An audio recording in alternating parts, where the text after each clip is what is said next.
playoffs are about setting the pace. 6 straight double-digit wins, an NBA playoff record. A retro Reggie. And it's Miller time here in Indiana. 3 trades for the veteran. A defensive Artest, an impassioned centerpiece, the team to beat in the East. The playoffs are about raising your game. The Heat have won 16 straight at home, and Dade County has fast become Wade County. Shooting at the buzzer, the shot. Wade! Oh, baby! Touchdown, Wade! Defend home court again and change the complexion of the series. The playoffs are about performing under pressure. Down 10 with 4 minutes left in Game 2 and title hopes fading, the Wolves attack with defensive passion. But most of all, the playoffs are about being clutch. Sell. 3-point lead. Timeout, Sacramento. That's what the playoffs are about.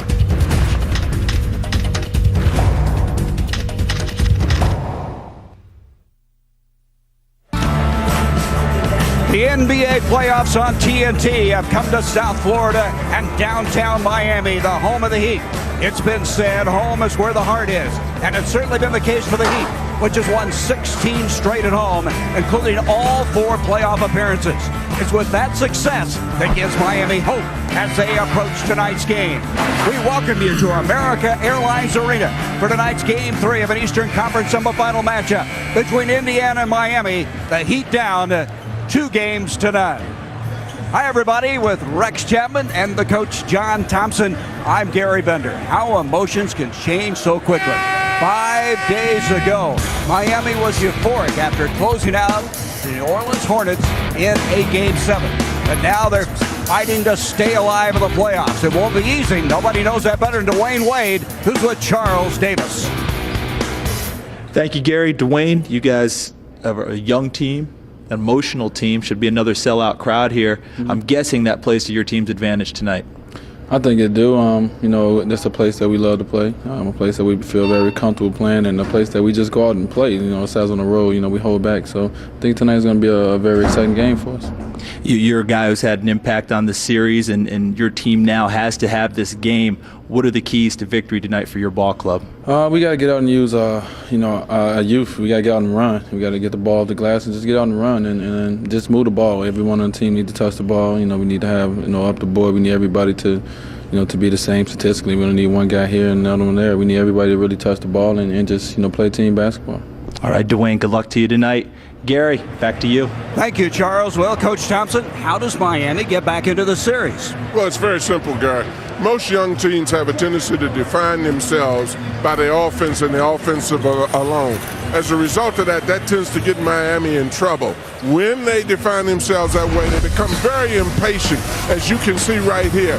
They tend to not to run their offense. They're very quick with a lot of their shots. A lot of people are going one-on-one. As a result of that, they get very discouraged very early because of that defining themselves by their offense, and Indiana Pacers are gone on to their offensive play. Rex, Eddie Jones has really struggled. Now, you played his position. What's going on here? Well, Gary, Eddie Jones is having a nightmare of a series thus far. He's been Miami's leading scorer for the last 4 years. And right now, through 2 games, he's got 5 turnovers to only 3 made field goals total. A couple of factors are contributing to this. One is the stifling defense being played by Indiana. One of the best defensive teams in the league. They've got somebody trailing him at all times, chasing him around screens. When he catches it, they want him to put it on the floor. When he does, there's 5 guys there looking at him. Another factor is Eddie Jones himself. This guy has only taken 9 shots total in 2 games. That's brutal for a 2-guard. Now, he's got to be aggressive, running, shooting, slashing Eddie Jones for them to have a chance. Look for him to do that tonight. Indiana Pacers had a franchise 61 wins this year. They're the #1 seed. They have beaten Miami 11 straight times. Game 3 coming up next on TNT.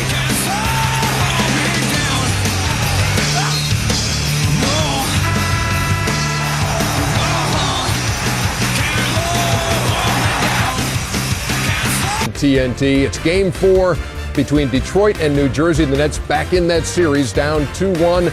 And then the Lakers trying to tie things up with the world champion San Antonio Spurs in Game 2 of our Tuesday night doubleheader. course. That's followed by Inside the NBA, presented by Hyundai. First things first tonight, Indiana, Miami. Back to Miami.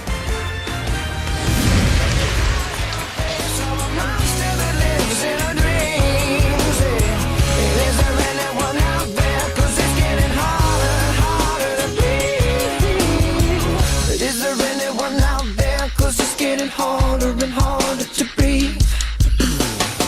Is there anyone out there? 'Cause it's getting harder and harder to breathe.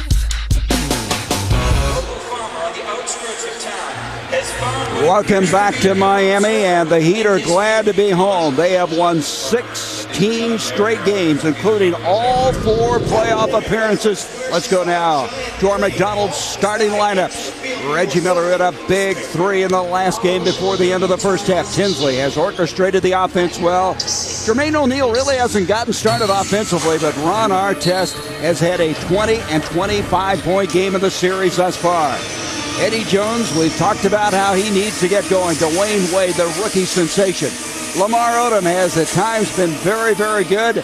Ryan Grant trying as best he can to hold up in the middle. And here is the future Hall of Famer, has Reggie Miller in his characteristic bouncing to the ball. And he is a workaholic. He's wondering if his shot is on. And you can see the warm-ups.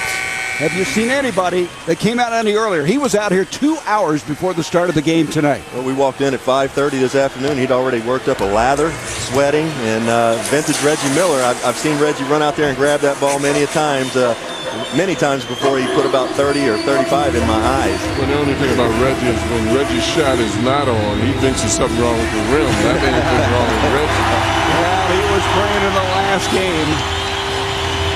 As he played 18 minutes, scored 19 points. Now this Heat team is a different team at home. I mean, they have really been effective here, and they're hoping somehow to turn that into a victory. They are the worst record in all the playoff teams for the road. So they're glad to be here, and Indiana trying to take a 3-0 lead as the 3 officials, Derek Stafford, Tim Donahue, and Dan Crawford. At the start of this year, the Heat got off very slowly, 0-7 as Pat Riley stepped down, Stan Van Gundy took over. It's been remarkable, Rex, what they've been able to accomplish. They're a young team, and they'll depend a lot on this crowd tonight.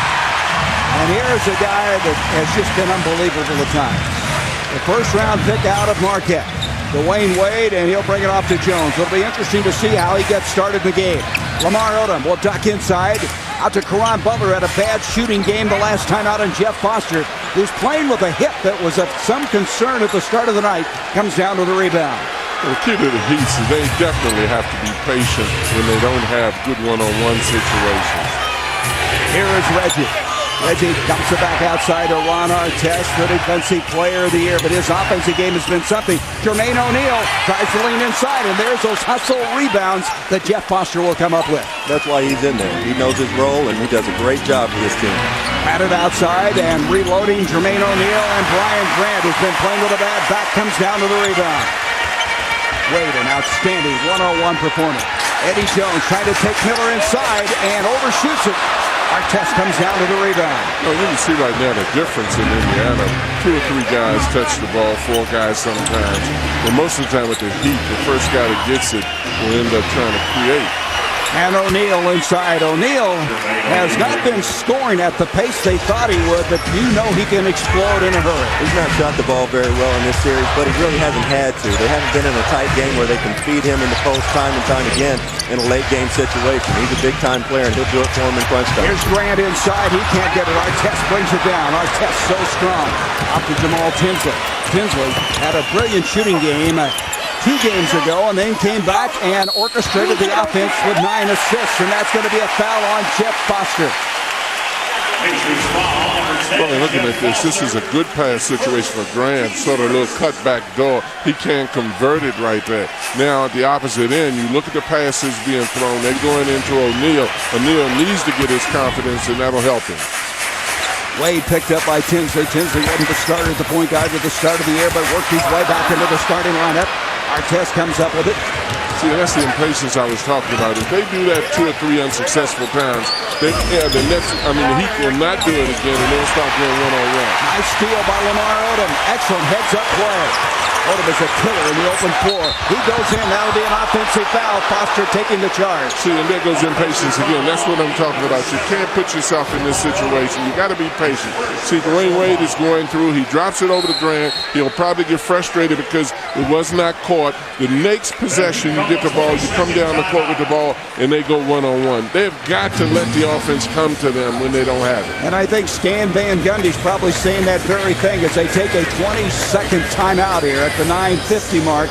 But what I like, Rex, is that Eddie's really trying to get going. That first move, I mean, you got to get something successful to happen to you. No, I don't mind the shot Eddie missed. He was aggressive, taking it to the basket. You know, there's an old gambling term, Coach, that you got to be in it to win it, and scared money never made no money, right?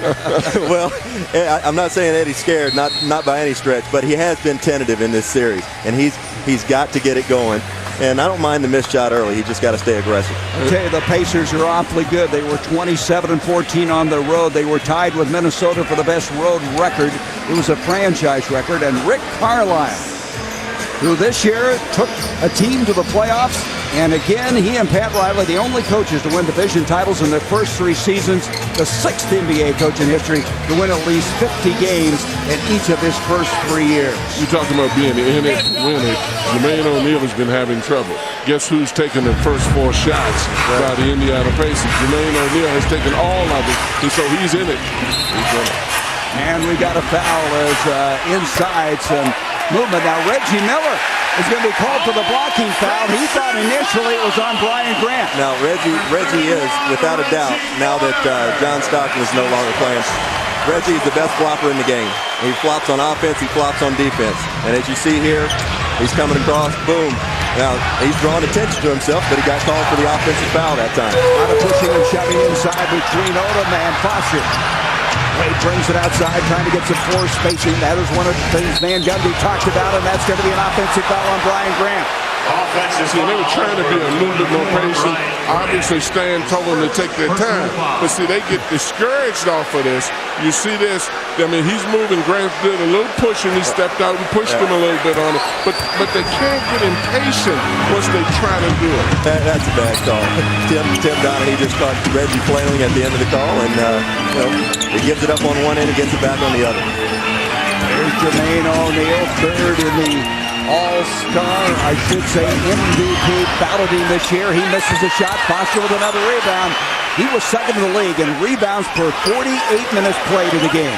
Can't let a team like Indiana, though, get second shots on you because they'll take only good shots. A little assist on the play, and Caron Butler missed the layup. Butler misses. Well, you can see Miami is sky high. They've been overshooting a lot of these shots early. Artest with a 3, and the rebound. Odom going up along with O'Neal. It'll be off of Jermaine O'Neal. He'd have to protect their defensive board, Rex, a lot better than that. Oh, for sure. And Jeff Foster is killing him right now. He's been doing it. He knows his role. Coach, I played for a guy. Played for Pat Riley down here, and tell us about those old Laker teams. They paid a guy, Kurt Rambis, $600,000 a year to take the ball out of the basket to start the break. You got to have guys like this to win championships. Miami 0 for 4 shooting. Indiana 1 of 6. Both teams with the adrenaline flowing here early. Odom get a back up. Foster comes out on him, and Miami still hasn't been able to find the mark, but Wade comes down to the rebound. They'll back it out. They'll reset it. You know Miami's sky high. They want to get back into the series. Right now, maybe trying a little bit too hard. Out it comes to Caron Butler, and Butler is able to hit, and they're on the scoreboard. They're tied at 2. Boy, this crowd is something here. It's electric. You can see why they have won 16 straight games at American Airlines Arena. Artest against Butler. Tough matchup for Butler. Out it comes to O'Neal. 7 on the shot clock. He brings it out to Tinsley. Tinsley had 5 threes in the first game. Tough pass for Foster, and he launches just before the shot clock expires. Very good defense. Very good defense by the Heat. They now are 1 of 7 for the field. Is Indiana. Odom's going to get an offensive foul. That's 2 on him. You got to get him out.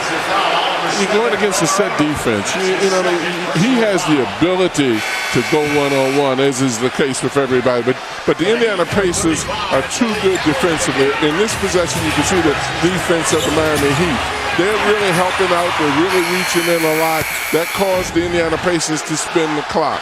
But in the same token, when you get down at the other end, you've got to be patient, but you also can't just come down and go one-on-one against a set defense. We played 4.5 minutes, and we have a 2-2 game. Malik Allen is coming to the game now for Odom, who picked up his second foul. Here's Foster on the deflection. Out of control. He'll lose it. Both teams a little shaky here in the early going.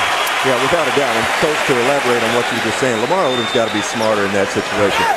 If they wanted their best defender to be guarding him, it would be Ron Artest. They put Jeff Foster on him so Artest and O'Neal can help out when Lamar drives.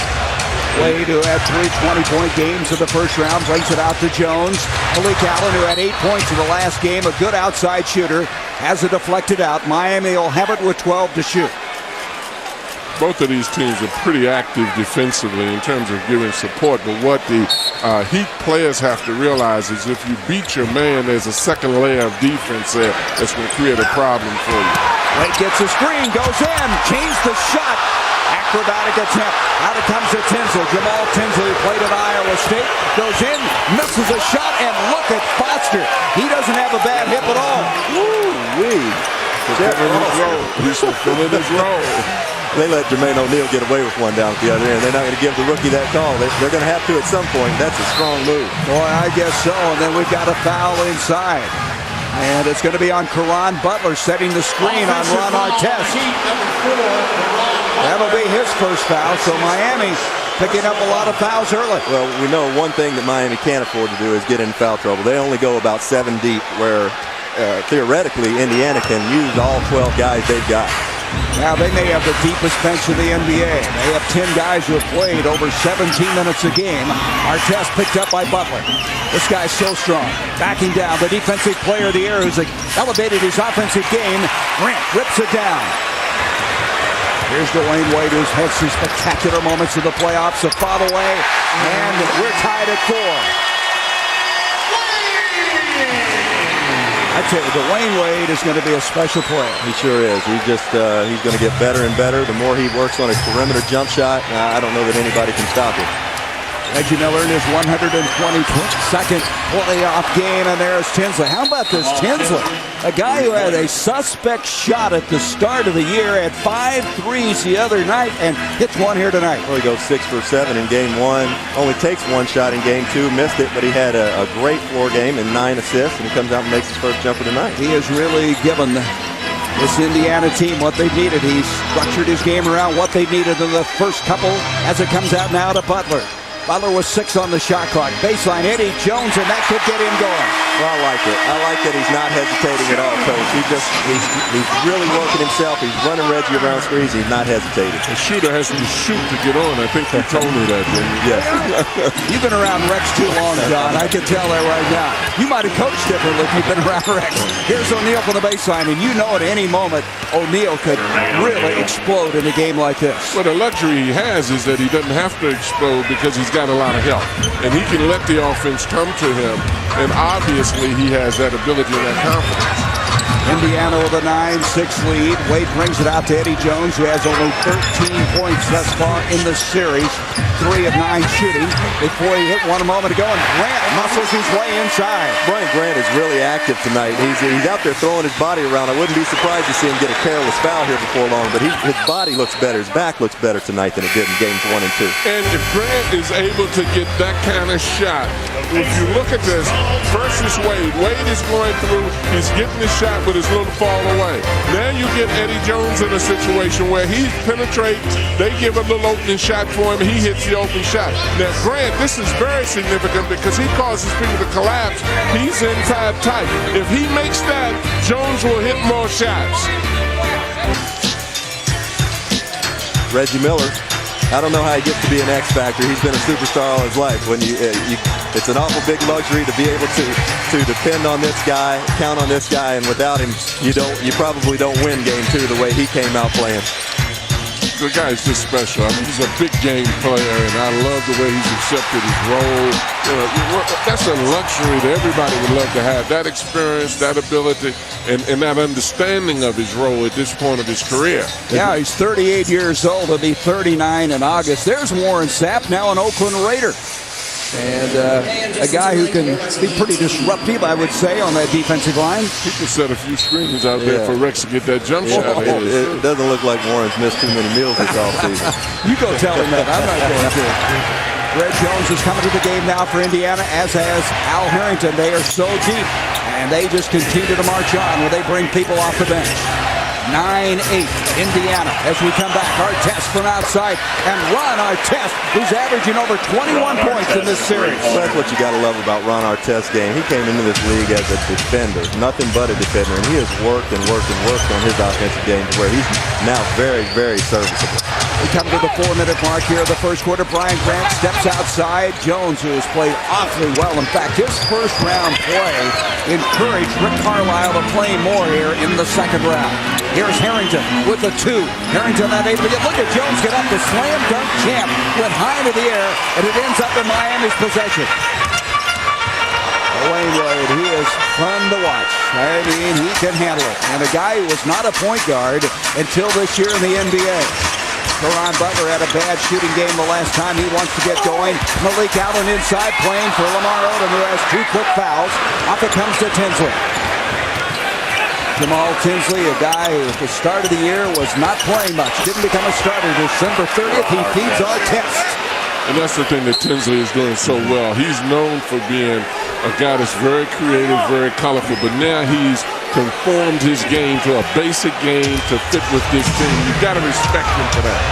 And so Miami's going to call a timeout with 3:11 to go here in this first quarter. And Indiana off the mark effectively, 14-8, and Ron Artest leading the way. This guy has a complete game. He sets the screen and gets a beautiful pass from Tinsley. He's doing it all right now. Ron Artest is the big key. We just feel like we can't be beat here. And when you lose here, it's like, wow. Because we've been playing so well here, especially since after All-Star break. So, hopefully that continues out. And we just gonna bring a lot of energy, and I know it's gonna be electric in here tonight. People started to come out, and the city of Miami started to buzz a little bit. And, as the people came out, the atmosphere started to change, and created an environment, in this place. It gets rocking. They've won 16 straight here. One of the things you were talking about, guys, was the patience that they need to show. It looks like it's getting a little bit better. Well, right here, the 8 stands out to me right here.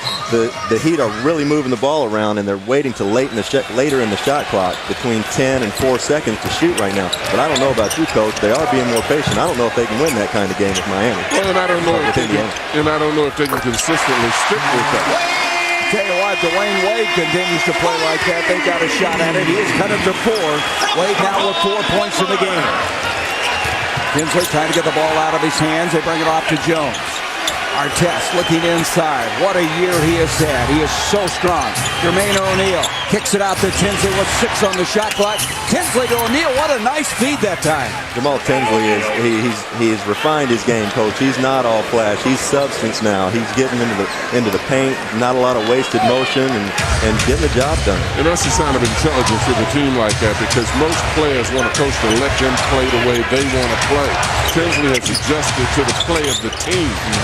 Tinsley, growing up in Brooklyn, did not play high school basketball, ended up at Iowa State as the Big 12 Player of the Year, and that's going to be a foul on Jones, making contact on Eddie Jones. Fred Jones on Eddie Jones. Well, right here you got Jamal Tinsley breaking down the defense, getting in the paint again. That's what he wants to do. I think, and with a terrific pass from Jermaine O'Neal, I think Miami really has to bait Jamal Tinsley into taking a lot of shots. He doesn't want to take a lot of shots. Make him take shots and make him beat you instead of Jamal and Ron and Reggie. Tinsley's come out of the ball game right now, and they substituted Anthony Johnson, and there's Brian Grant for the follow inside. Grant was really struggling a couple of games ago with his back. He's better tonight, and you can see he's moving so much better. And that was a good example right there. skip pass comes out to Artest. A minute 49 to go in the first quarter. Return to Artest. Lost the handle and reloaded inside. And a very good move that time by Al Harrington, who's been their super sub all year long. But Indiana's getting open because of the traps that are going on now with the Heat. The other guys who aren't involved in the traps have to be ready to help and cover up for the trappers. Eddie Jones tries the three. Here comes Johnson, who was a backup to Jason Kidd the last couple of years. Brings it off now to O'Neal. O'Neal with a two. Eddie Jones brings it down. Right now, O'Neal is 3 of 8 shooting, and that's been kind of the history of the series for him, not shooting all that well. Baseline, Butler kicks it into the corner. Wade passes up the shot, brings it out to Jones, another three, and he's missed another one. And that's the kind of shot he needs to get off of the penetration. The help came, and they gave him a catch-and-shoot type of shot. That's his game, and that was a great screen by Malik Allen. I don't know if we saw that, but he really got Eddie open there. He is 1 of 4, Eddie Jones is. Artest from outside, and here comes Wade the other way. They want to run at every opportunity. That's when they're at their best, and the bouncer's going to go in. Butler able to score it, and it's a 4-point game. And this is the pace I feel like that benefits Miami the most. I don't think they can grind a game out with Indiana. They're too deep, and they're too good players in the post. O'Neal leans, bodies hit the floor, no whistle. Give the basket to Jermaine O'Neal. And that's exactly what we're talking about. They can go down to Jermaine O'Neal, Ron Artest, Al Harrington, anytime they want to get a good quality basket in the half court. Miami really struggles in that regard. I love the way the Pacers are building up the confidence of Jermaine O'Neal off of that penetration, drops off, he's rolling, they're giving it to him. Taking the last shot here of the quarter, and Johnson flashing out to commit the foul. As they had the foul to give, and here comes Foster back in. Jermaine O'Neal will check out. It's tough to play defense when you fall down like that. When you don't get a call, you gotta select your flops out a little more selectively. Out it comes to Wade now. 6 seconds left in the quarter. Wade's going to try to take Jones. Gets it outside to Butler with a three. I would have counted that a gun, and we've come to the end of the first quarter of play. 2014, Indiana. And this Pacer team was 61 wins. Up minutes of play, it's Indiana 20, Miami 14. The Pacers hitting 8 of the last 12 shots. There's Larry Legend, Larry Bird, the new Pacers president of basketball operations. Donnie Walsh also there. Tim Hardaway, and we mentioned Warren Sapp earlier. He'd like to run into this guy a few times. Edgerrin James, the running back for the Indianapolis Colts, and there's Scottie Pippen. So they have gathered here, and the Heat, if you look at one quarter of play, they had some good things going, but Rex still haven't really gotten Eddie Jones going. Not really got it going. Eddie's being more aggressive. They're coming back with Lamar Odom here, who's got 2 fouls, which is a little bit risky for Stan Van Gundy, but it's a must-win game for the Heat. Lamar Odom really in a lot of foul trouble early. 2 fouls in 4 minutes, and listen to this crowd. Artest goes baseline on Caron Butler. Doesn't get it. Malik Allen pulls it down. Allen again playing more because of Odom's foul trouble early. Here is outside now the very super quick guard Rafer Alston, who had a huge first game in this series, scoring 17 points. They get the ball out of Wade's hand. Odom dumps it in. Malik Allen swinging around. 5 on the shot clock, and from the corner, Alston able to connect. Well, that was a great possession because of the emotions of the crowd coming out of the halftime. They used all the patience they needed to get a good shot. Alston, during the regular season, hit at least 1 3 in 48 consecutive games and just nailed one there. Well, this is an example of what I'm talking about. I mean, guys penetrating, they're passing, they're being patient. Nobody's going just one-on-one. As a result of it, the guy's open in the corner, you get what you want. That's what Stan Van Gundy wants to see against a set defense. He doesn't mind it in transition if they're a little impatient, but against a set defense, you have to take your time. Alston just picked up the foul a moment ago. Al Harrington, he is their number 3 scorer. And there's the muscle work of Artest, just tapping the ball to himself. Anthony Johnson will go in, a floater, tough shot. Rebound is clear by Allen. Anthony Johnson's leg gave out there on the runner. Wade quickly. Come up the middle, dumps it off inside now. Allen muscles up, and he went right over that time, Harrington. Well, and that's what they have not been able to have. A guy that can sit on that block, you can give him something, and he then attracts attention. If that happens, Jones will shoot more free shots when he's in the game. 20-19, a 1-point lead by Indiana, and there's an offensive foul inside. And that's all Malik Allen right there. He's just banging. He gets the offensive foul called. Here's Stan Van Gundy telling his team to run. He knows that they've got to get up and down the floor, get this game up into the 90s, into the hundreds to have a chance to win. Al Harrington with the offensive foul gets the ball back now to Miami. Here's Odom. Bringing it outside now to Malik Allen, and Allen had 8 points in the last game, and he has come in and impacted the game.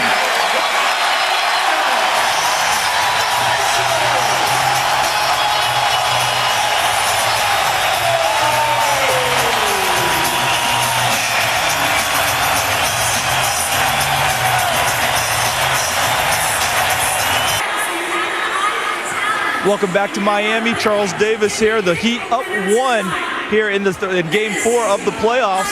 And Dwayne Wade is an impact rookie for the Miami Heat. And when you think of the playoffs, you don't often think of rookies having a big-time impact, but Dwayne has had that. 17 points per game thus far. He's one of the lead players. But 25 years ago, there's a rookie named Magic in Los Angeles in Game 6 of the NBA Finals. Kareem Abdul-Jabbar out with an injured ankle. The Lakers just trying to hold on and possibly get it back to a 7th game, but Magic had other ideas. 42 points, 15 rebounds, 7 assists, and he led the Lakers to the 1980 NBA championship. Other rookies of playoff impact, Andrew Toney in 81 with the Philadelphia 76ers, and R. Charles Barkley, 1985, took his team to the conference finals. Some great impact rookies, Dwayne Wade being one of them. Gary? All right, Charles, very well done. Miami was down 20-14, and they have come back now to take a 21-20 lead.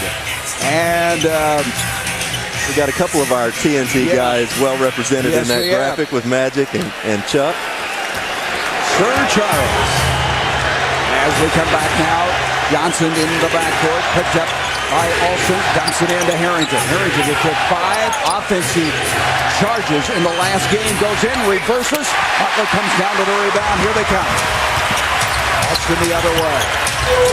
9:52 to go in this fast-paced first half of play. For Ron Butler with Jonathan Bender, who's coming to the game, picking him up. Wade with 10 on the shot clock, kicks it out. Alston will move in for a 2, and he got it. And Miami now with the biggest lead of the game. That's just terrific basketball. And Coach, as we were talking during the break, this has been Miami's most effective lineup in the series thus far. And what happens is it allows Dwayne Wade to play off the ball, let him play at the 2 guard where he's more natural. But here's the ball movement again. Nice shot fake, nice pass from Dwayne Wade. Austin steps up and makes the mid-range jump shot. Miami has really been rolling. They're on a 9-0 run going into this quarter, and now with a 3-point lead. And they're playing very aggressive defense, too. I like the activity of this Miami team. They leave guys open at times when they double, but the energy level and the effort in their defense is great. Foster goes inside his foul. We have not had a free throw shot in this game. Let's take a look now at the Miami team temperature. And you can see their shooting's very good. Defense doing the nice job. They've been out rebounding Indiana this entire series. We mentioned there's been no free throws. Harrington brings it off to Foster. Double teaming the ball. 5 on the shot clock. Johnson in trouble. To Foster. Good defense by the Heat. Alston ahead to Lamar Odom. Nice catch. And then he saved it off of Indiana. They'll get it back. Heads-up play by Lamar Odom. This is definitely Miami's pace. Well, I really like it when Austin is in the point guard position, too, because that frees up Wade to think about himself a little bit more offensively than having to orchestrate the offense. O'Neal comes in. Jeff Foster will check out. So in this early going, Miami hanging tough, and not surprising, this is where they play the best. American Airlines Arena, the turnover then. Wade had it poked away. Johnson ahead quickly to O'Neal against Malik Allen. Pretty good defense that time by Allen. And to kick it out, Bender goes in. He tries to feed Harrington. And finally it comes out to O'Neal, but we're going to have a foul instead against Al Harrington as he tried to reach inside. That's his second. Al Harrington's struggling a little bit. He's missed a couple of jump shots. He's missed a couple of shots he would normally make in close, and just having a tough time handling the ball here. Well, Harrington is a man. He is a tough customer, like this entire Indiana team. They have some toughness to him. Backing in is Odom. Odom using his length. Can't get it to go. The rebound clear by O'Neal. 8:21 to go. First half. 23-20. Miami. O'Neal inside to Harrington. Got it in deep. That's goaltending on Lamar Odom. I like what Indiana's doing. They're coming down quickly. If they don't have it, they run the offense and really trying to punch it inside. As a result of it, you end up getting this goaltend because they get it inside against a much smaller Miami Heat team. Indiana's trying to overpower them in their half-court sets inside. Harrington now with 4 points in the game. He averaged over 13 in the regular season of play. In it goes. Nice feed to Odom. Give Malik Allen a lot of credit. And that's a great pass. You need to take Malik Allen and put him on the Lakers and let him make some post entries to Shaq. I don't know what's been going on with the Lakers, but that's a terrific pass, and Malik Allen's giving him a big lift off the bench. Miami back up by 3. Harrington looks inside. The former high school phenom out of New Jersey. His turnaround, and he hit it. And that's Al Harrington's game. He's a post-up guy. He can take you down in there, turn you around. He's so strong. He's got a lot of stuff down in the low post. Alston outside, as John Thompson mentioned. When he comes into the game, the up-tempo starts to occur. There's Allen on the deflection, goes in, and Allen playing with some confidence. Well, he's giving them some inside presence, too. You're not just depending on outside jump shots when Allen is in the game. 6 points now for Malik Allen. Lamar Odom needs to be careful. Well, I tell you, Odom has already picked up 2 fouls, and he's fouling Harrington. Harrington went down for a moment. There was no call. Harrington's foul away, and the rebound by Wade. So Odom with good defense. They didn't get the shot they really wanted. Perlon Butler goes to the paint, pumps, not able to get it, and the rebound is cleared by Jones. Anthony Johnson, a tough customer himself, takes care of the basketball. Very good role player for the Pacers. O'Neal leans in. Rebound by Odom. Odom heads up the floor. Harrington making contact. Odom for the hole!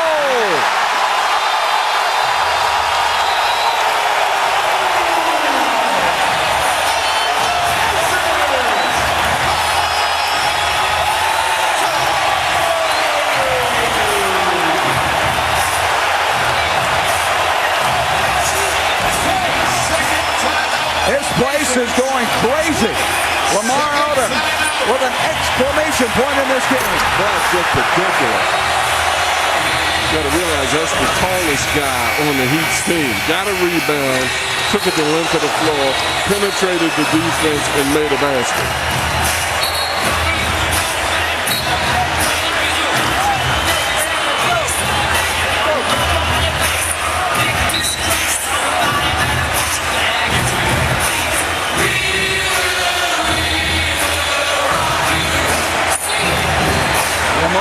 Of course, the free agent signee from the Clippers, making his playoff debut this year after playing 4 years with the Clippers.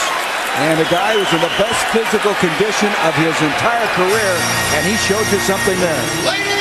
Well, he and Allen, Odom and Harrington were getting into a little fracas out there. As Rex said, I thought he was going to maybe make a foolish foul, but he turned that into something positive, a great rebound and a blowout on offense. This place is electric.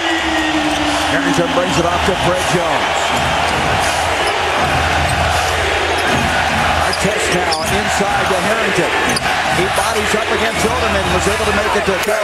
And I tell you, Odom again awful aggressive, even though he has 2 fouls. And this is what we were talking about earlier. This is where Indiana has a marked advantage over Miami, is that they can go to 2 or 3 guys in the post and get post points whenever they need to. This is not Eddie Jones' game. Eddie Jones trying to go inside, had to change his shot, couldn't get it off. Artest picks it out, and here he comes. Artest weighs 250 pounds, is 6'7". Trying to feed Jermaine O'Neal. O'Neal against Malik Allen. Little spin move. And can't get it to go. Nice move, but the shot just wouldn't go. And this pace right now really, I know we've said it before, but it really favors Miami. Here's Alston. Alston finds an open spot. He can't hit it. And Jermaine O'Neal pulls it down.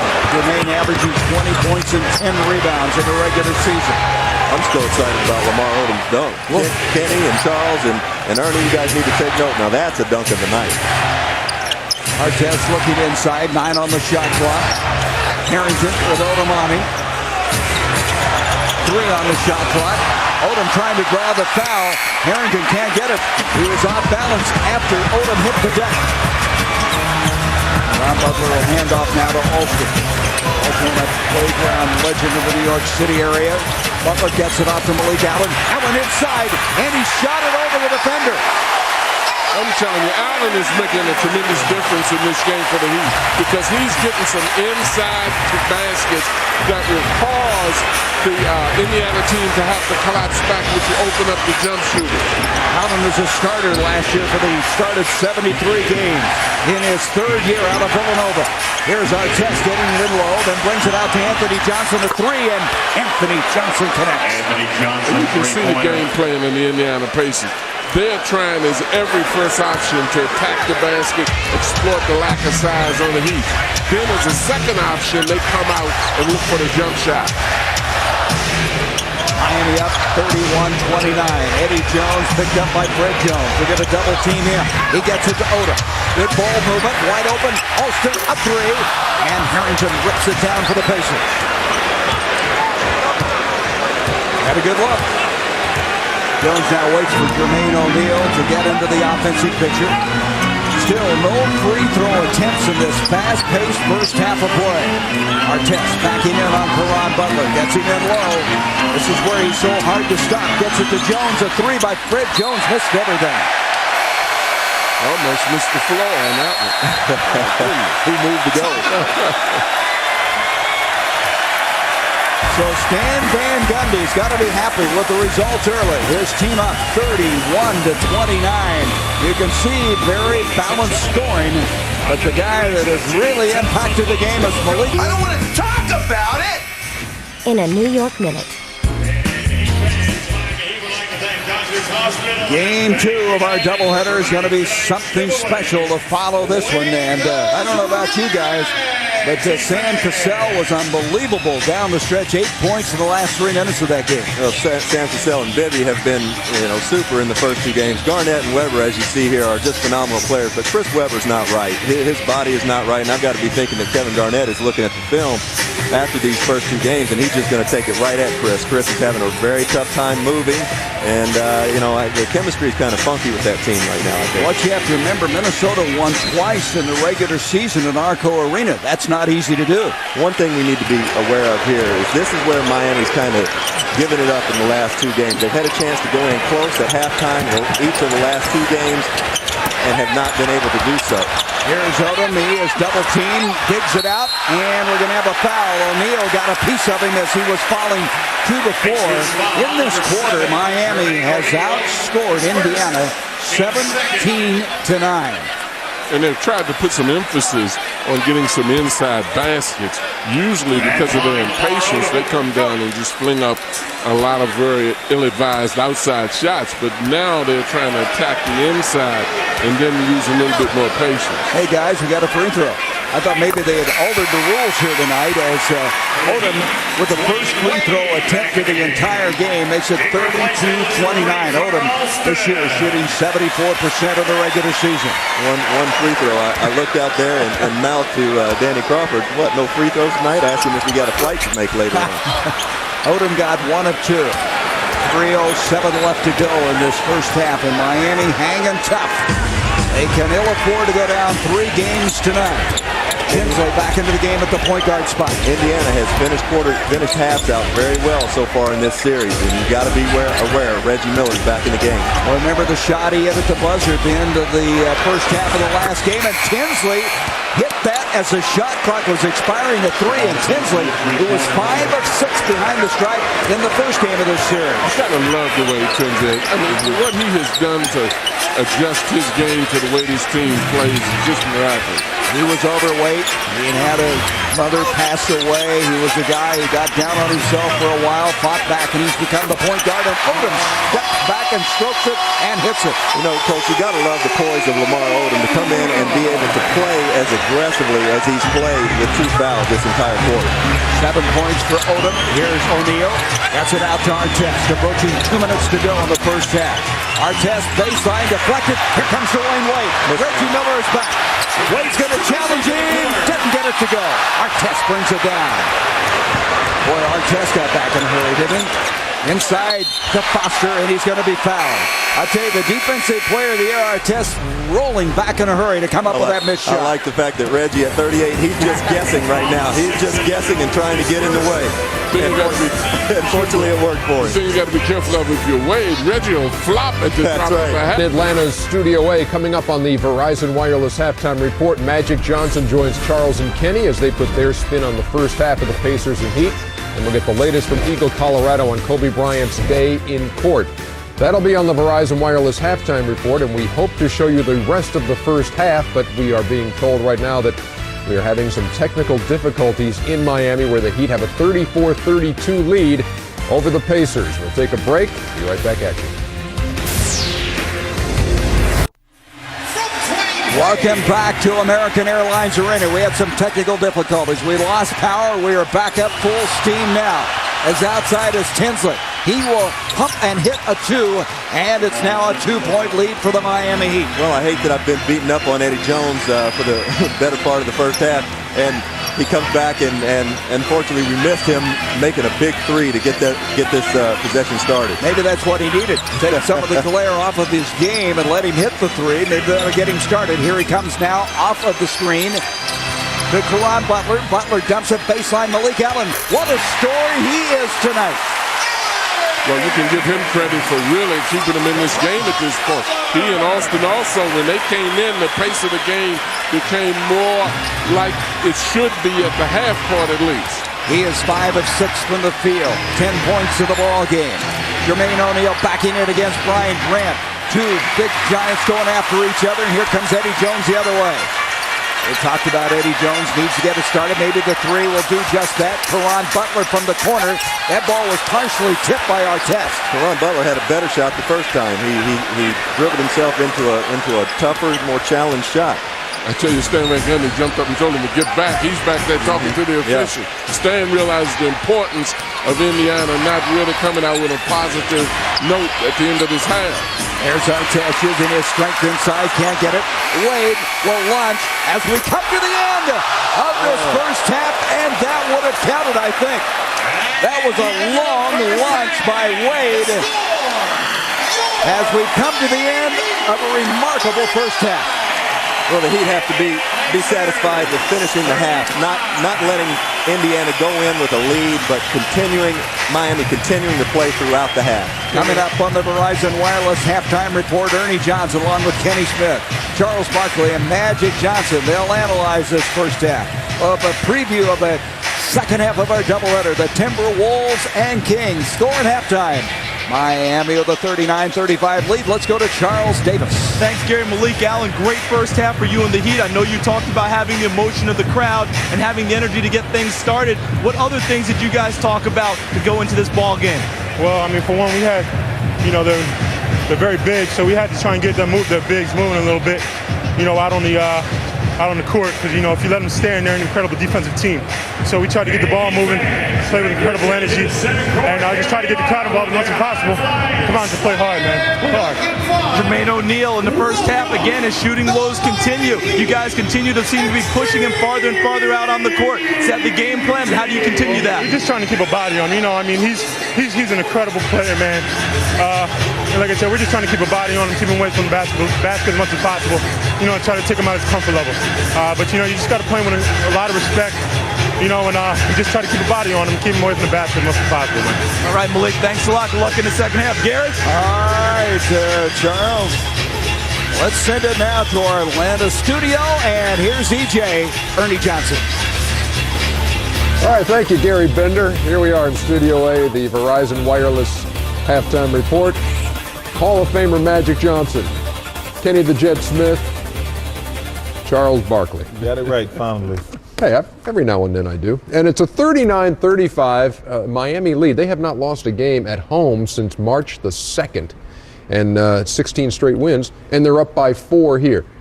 I'd love to talk to you first, but he's got the pictures. And I think it'll all just really funnel off of what Kenny says here. So the pressure's on you. What do you got? Well, in the true art of being like a Magic Johnson person, I'll throw some assists afterwards so he can just go ahead and lay this ball in. But if you look at what the Miami Heat have done in this game, you look at the bench, Malik Allen and Rafer Alston. But one of the things that I think that Rafer Alston does is when he comes into the game, the momentum changes, the tempo changes, and also the spacing on the floor changes. And that's big because right here, he can spread the floor because he shoots the three, so you got to honor that. So now he gets an easy shot. But here, Odom is posting, and there, the defensive player guarding him had to stay home, so now he gets a dunk because he spreads the floor, and also he pushes the basketball and he lets Dwayne Wade play two-guard position where he's really effective at. So him being on the floor, just being on the floor, is a different story for Miami. How about it, Magic? Well, no question about it. Also, too, if Miami's going to win this game, Eddie Jones has to have a big second half. Right now, Eddie is deferring to other guys, and he can't do that. They need his offense to beat Indiana because at the end of the day, they really don't have enough offense to beat Indiana. So he has to come out with a big second half if they're going to beat Indiana. Only one guy in double figures, that is Malik Allen so far with 10. Your thoughts, Chuck? They're not going to beat Indiana. Indiana's going to win the game tonight, and they're going to sweep them the next game. I mean, Indiana is just a better team. Miami played as well as they could. You know, me and Kenneth said they're going to win. First of all, if they win a couple games, we need to investigate. There's some point shaving going on. But Miami just don't have enough. They've had a great season. Indiana just a better team. And I was on a television show last week, and I said, this one? No, not this one. One much, not as good, I might add. Thank you very much. No, my second favorite show, Pardon the Interruption. Okay. We might go the entire. Oh, go ahead. Why are you sighing? I didn't sigh. Okay. They're just giving Wilbon a little shot. And don't forget Kornheiser, the ugly one. I know. Well, he didn't write your book, but go ahead. But we might go the entire Eastern Conference and not have 100 points. I kind of said it in jest. I meant it, but they might score 100 one week. But I don't think they will in either here or the Detroit series. But you know what, Charles? It's okay because you know what? In this game here, it's exciting. Because they're up and down. Lamar took it coast to coast one time. Kenny just showed him dunking. It's different when it's boring and it's low scoring. But tonight, we actually got some excitement, and it's fun watching the game. Yeah, but Indiana definitely going to win this game. Well, it's 39-35 Miami right now. Stop be shaking your head. Yeah. I'm going to a video. Tomorrow night, we got the Lakers. I can't wait for that game. And the Spurs. It's game 2 of our doubleheader. I can't wait for game 2 tonight, actually. I'm glad you're excited about being here. Well, first, that next game tonight is huge, but the Lakers game tomorrow, both of them are huge. No one is huge, fat. They both nice. You've been called both, huh? They're interchangeable. I almost said something about your mama. I knew you were going to say that. When I called you the other day and your son answered the phone, right. Bebe's kids, I called for you to tell your mom. I want you to tell your mom Happy Mother's Day.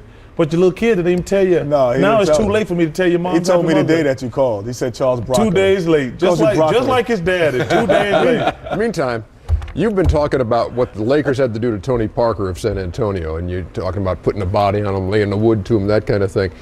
I know you can't wait to hear Shaquille O'Neal's theory on how you handle a guy as quick as Tony Parker. I haven't fouled them hard. I'm not going to take players to foul you hard. Matter of fact, I don't even commit fouls. I play good, solid defense. I've never really fouled a person hard. But just let me give you this analogy.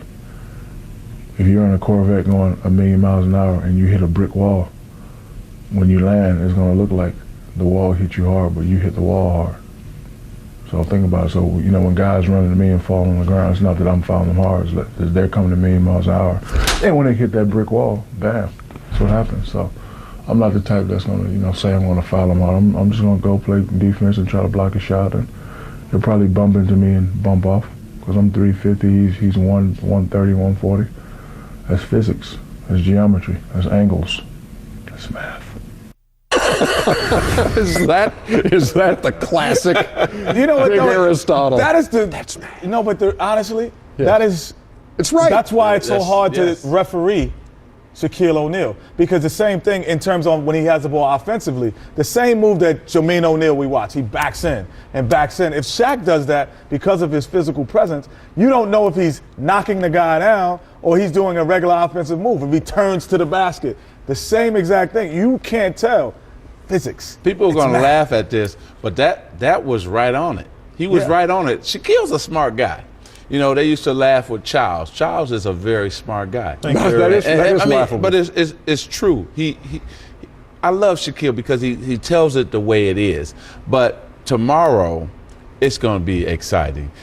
I tell you, this has been a joy. It's going to be a shame that one of these teams, San Antonio or the Lakers, have to lose this series. Not go to the Western Final. Because this is just truly outstanding basketball. And whatever team we saw you gets into that pumping your game. fist the whole you got pom-poms and everything? Yeah, you were doing your thing I can't cheer here, but if I'm in LA, I can cheer. Magic Johnson, I Laker girl. I will agree with, when I say the thing about they got to put some wood, W-O-U-L-D, on Tony Parker, that's wood, just like W-O-O-D. Don't go down that road again. I'm man. just telling you. But you know what? What?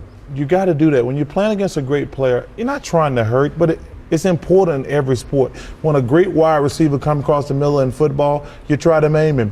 When a guy's crowding a plate in baseball, you throw at his head like Roger Clemens. Intimidation is important in every sport. I mean, you're not trying to hurt the guy. You're trying to gain an advantage, and that's what sports are about, having an advantage. Lakers and Spurs tomorrow night. That'll be game 4. I was watching the game, man. You got to kill that tie tonight. I was watching it on TV. That's a horrible tie. No, that's a good tie. No, it's not. No, that's a great tie. Well, you know, the key is you can wear it with anything because it's got 1,000 colors in it. Hey, you know what? You ought to try that. Spurs and Lakers, game 2 of our Tuesday night doubleheader. On TNT. You don't like this look? Down 2-0, New Jersey returned home where they delivered a commanding victory led by the hot hand of Richard Jefferson. Back in the hunt, can the Nets make it 2 in a row, or will the Pistons regain their swagger? Then, backed into a corner, the Lakers' Fat Four fought back and responded with a dominating performance. After blistering the world champs, can the Lakers even up the series, or will the Spurs get back on track? Pistons, Nets, Spurs, Lakers, tomorrow night. Win or go home.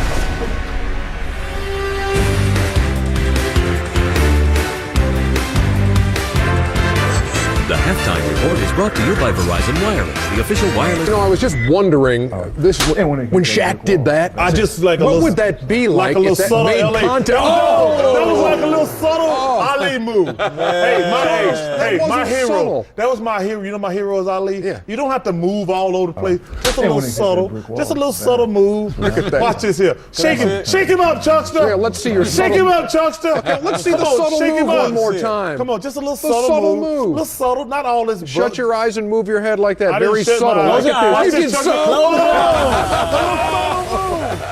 Just a little subtle move to the left. Just a little subtle move. Stick and move, Chuck. Stick and move, Chuck. Watch the finals this June on ABC.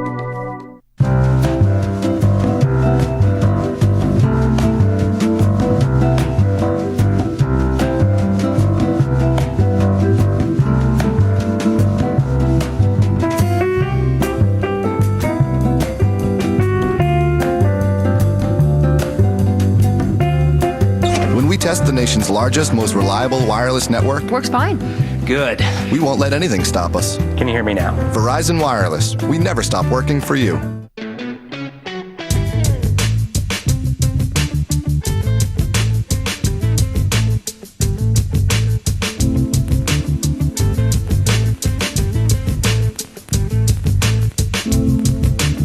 With the dollar menu, I get a lot for a little.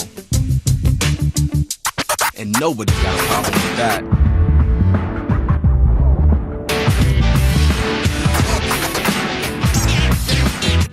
I'm loving it.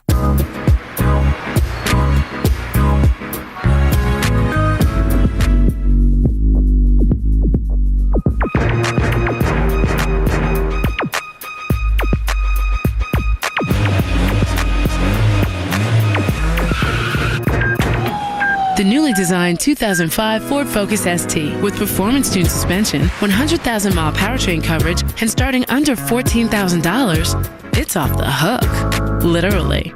Coming this July, Julian and Margulies, Dylan McDermott, The Grid on TNT.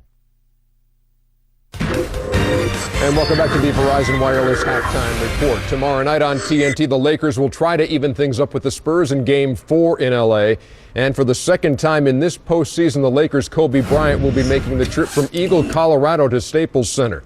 Another pretrial hearing began today, and we get the latest from CNN's Gary Tuchman. For the second time since their encounter in a Colorado hotel room, Kobe Bryant and the woman who's accused him of rape have been in the same courtroom together. The woman came to observe the proceedings. The judge still trying to decide if parts of her sexual history should be included in a trial, and if a statement Kobe Bryant made to police that was secretly recorded should also be included in a trial. Tomorrow, Wednesday, Bryant will make his plea. The judge will announce a trial date. However, we have learned that the judge has talked with attorneys. Everyone agrees the trial should start sometime in August. If it indeed starts in August, Kobe Bryant, if he wanted to, could not participate on the U.S. Olympic basketball team. Ernie, back to you. All right, thank you to Gary Tuchman of CNN. The second half of the Pacers and Heat is on the way. Miami with the lead at the break. About what the Heat wanted to do.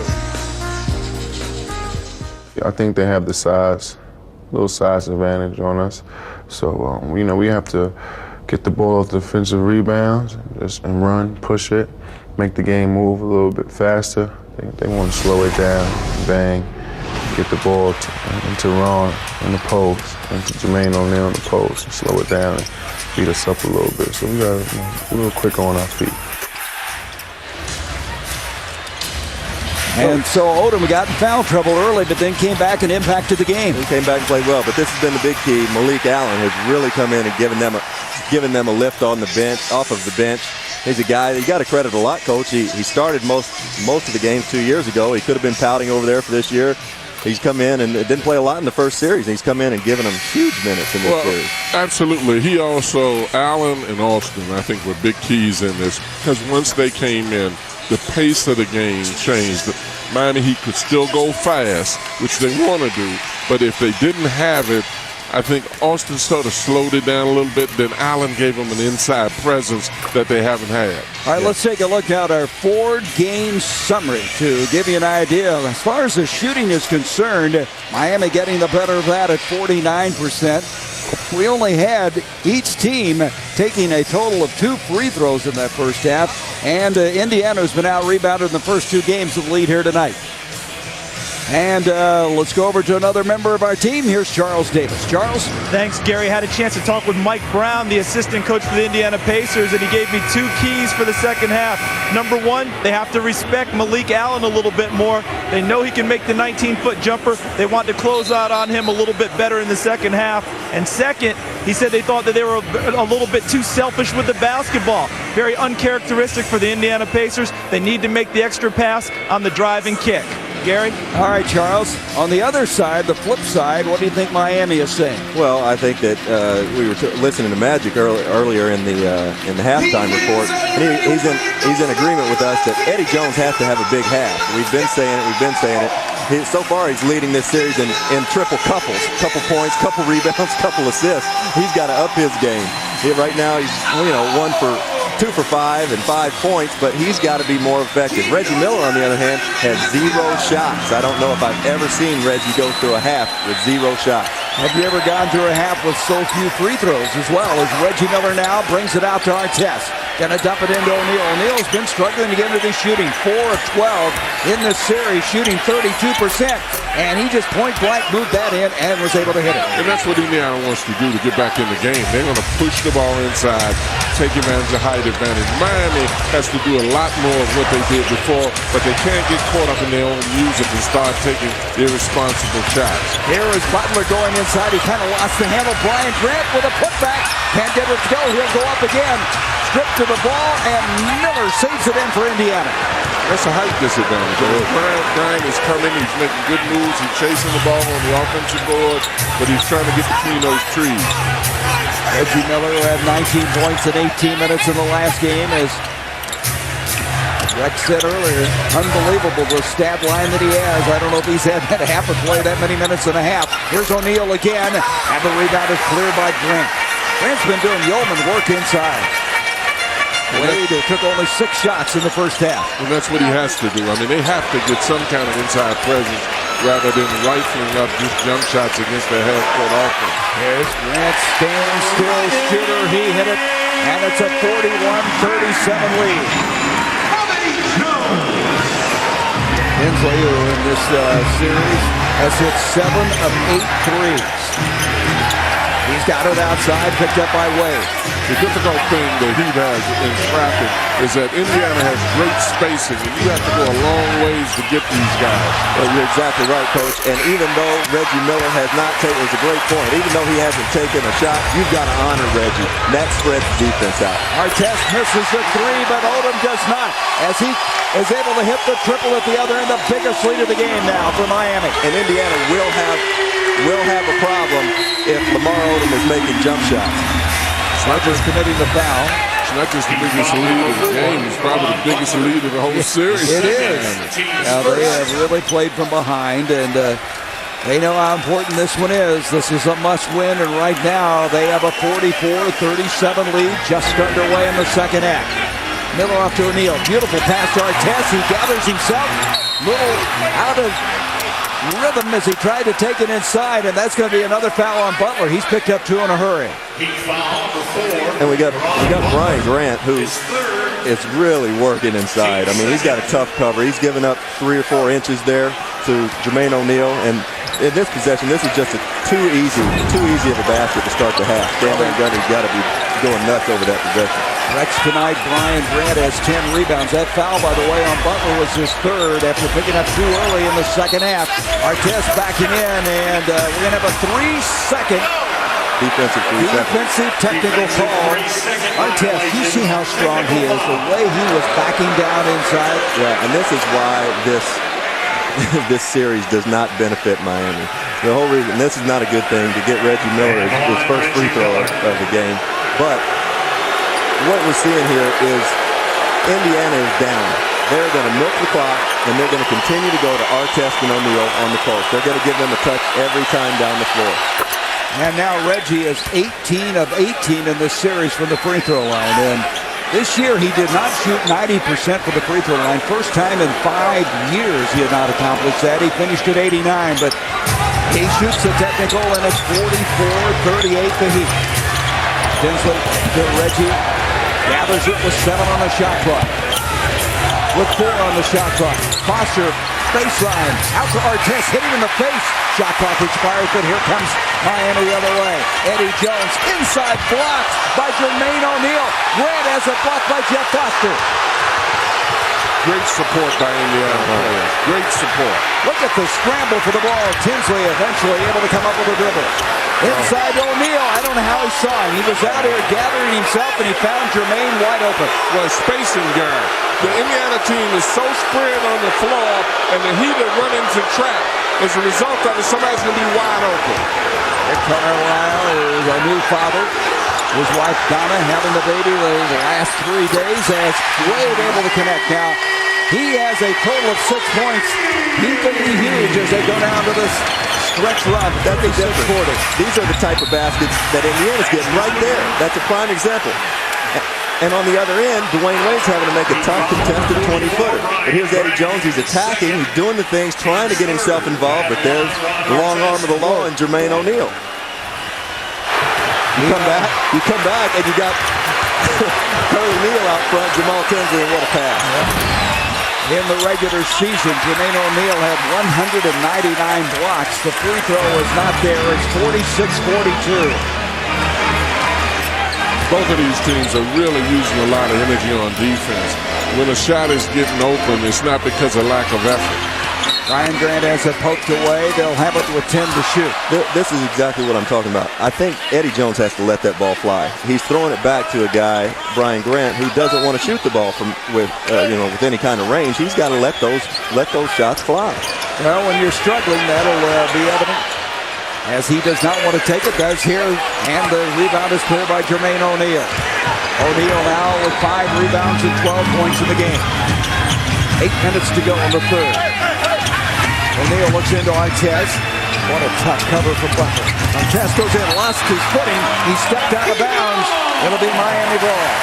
But he did a great thing, though. Even though he got out of bounds, they had a chance to set the defense up. Hey, he just loses his footing right there. Good hustle. Good defense. And, you know, we talked a lot about pace in the first half, Coach. The pace benefiting Miami. I believe this pace definitely benefits Indiana. Look at that. Wade found it. Grease went down inside and draws a foul. Didn't look like he had any maneuvering room, and he got the ball inside. But that's where he's his toughest, though. When he's on the wing and not up top trying to run the offense. That's why when Austin came in the game, he became far more effective, and Austin was effective. Wade really is not a natural point guard. He's a guy that's playing the position, doing a good job, but would probably like to play the wing and play two and be the recipient of the pass. Something that really I'm really impressed by Dwayne Wade is when you watch him in person, he's not just a north-south guy. He's a lot like Barry Sanders, very low center of gravity, where he can change directions and go east and west just at the stop of a dime. Well, he doesn't mind taking the hit either. That's a good thing about him. Even though he's got a good jump shot, he doesn't mind going through and getting the hit. Malik Allen comes into the game. Caron Butler will lead. That foul a moment ago was on Jamal Tinsley, his first. 48-42, Miami. Trying to stay alive in this series. That ball deflected. Foster off balance. Got it to O'Neal. Nice play by Jeff Foster. That's tough right there. Eddie Jones is doing a terrific job trailing screens and really doing a great job defending Reggie Miller. Wade into the offensive end. Wade with 8 points in the game. 3 of 7. He'll slash inside. He has the teardrop. And all of a sudden now the rookie's starting to step up. He's a good-looking player. He's got a bright future here in Miami. He's really effective when he stops thinking like a point guard, thinks like a shooter. That's a good point, John. As here's O'Neal going in with a reverse. He missed it, but he'll go to the free throw line. Jeff Foster did a nice job on the previous trip down the floor, keeping this offensive set alive. Well, Jeff Foster, he's a dirt worker. And he gets in there, he knows what he's supposed to do. He's very opportunistic. He'll take offensive opportunities when he gets them, but he's not going to try to create anything. Ryan Grant just picked up his third foul. Jermaine O'Neal at the free throw line. During the regular season, a 76% free throw shooter, but has been shooting in the 60th percentile in this series. That's a very weird free throw. He goes down like he's gonna shoot a nice form free throw, and what he does, he straightens up before he actually releases the ball, and his heels never leave the floor. I'm amazed he's made the percentage he has. They get Grant out of there after he committed his third foul. Udonis Haslem, who's been a real find for this team, a free agent after playing in France last year, and the former Florida Gators in the lineup now. And that's the thing the Indiana Pacers will do. They push the ball inside so much. You get in foul trouble, they force you to use your bench. The quality of their bench is far more superior to most teams, in particular in the East. We mentioned they have 10 guys who have averaged over 17 minutes a game. Almost 30 points coming off their bench through the course of the season. 6:48 to go in the third. Pass intended for Malik Allen. Allen, of course, had that huge first half. They'll have 13 on the shot clock. And there's Pat. There's Pat, and you got to credit Pat with putting this team together. They weren't expected to do anything this year. He steps down. Stan Van Gundy's done a great job. Well, he set a great standard here, conditioning-wise, discipline-wise, and Haslem checks in and hits. See, that was set up by Wade. Wade is drawing so much attention because he's getting aggressive offensively. Rather than stand at the top, he's threatening to score. When the help comes, he's setting up someone else. There's Reggie trying to hit one from outside. Unbelievable to think that is his first attempt of the night. But you know, I've been very hard on Eddie Jones. He's really trying in this game. He's really doing it and doing it defensively right now because he's got a tough cover. There's Eddie Jones clearing and overshot it. Tinsley comes down with a rebound. Jamal Tinsley on the move. All the way. They didn't stop the ball. And he made a play. They couldn't stop the ball. Tinsley to me has been the biggest surprise for Indiana thus far in the series. Amazing how much faster guys will run on offense than they run on defense. Jones from outside, and that is a big three for him. I like it. Eddie Jones has responded. You know, he's taking some shots. He's taking some questionable shots, but that's what you got to do to get yourself going. He is 3 of 9 for 8 points. Artest takes it to the hole, tries to go up again, and he's going to be fouled.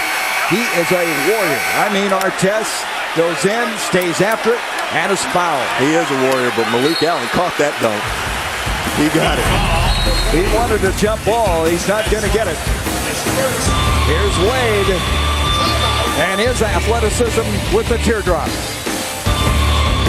The 60 destinations all across the country. And by the U.S. Marine Corps, the change is forever.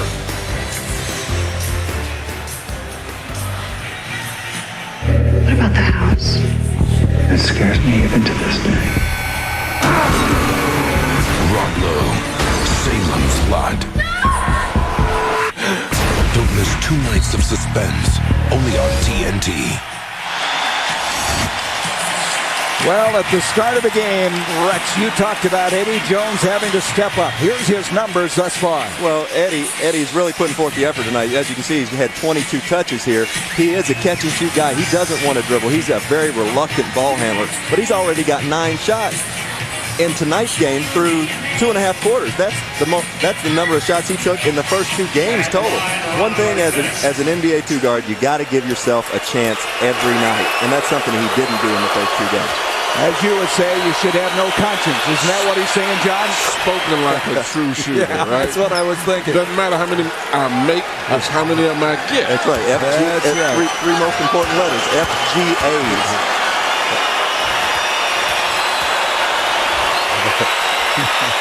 Ron Artest now with the free throws. And it's 55-48. Miami with the lead. 5.5 minutes to go in the third. Wade, he's done a lot of things well, but they got a long ways to go. Wade is far more effective as a passer when he looks for a shot as a first option and then makes the pass if it's not there. Then when he's trying to set someone else up. I agree with you, Coach. He's a much different player. He's much more effective, much more aggressive that way. Ron Artest has picked up the foul. That is his first second-team foul on Indiana. Miami already over the team foul limit with 5:23 to go here in the third. Odom with Artest on him. The strength of Artest. Keeping Odom from going inside. What a battle, and they're going to call a foul on Artest, and that'll be a second, and a little discussion going on. You know, Ron Artest fouls so much that they don't call every foul.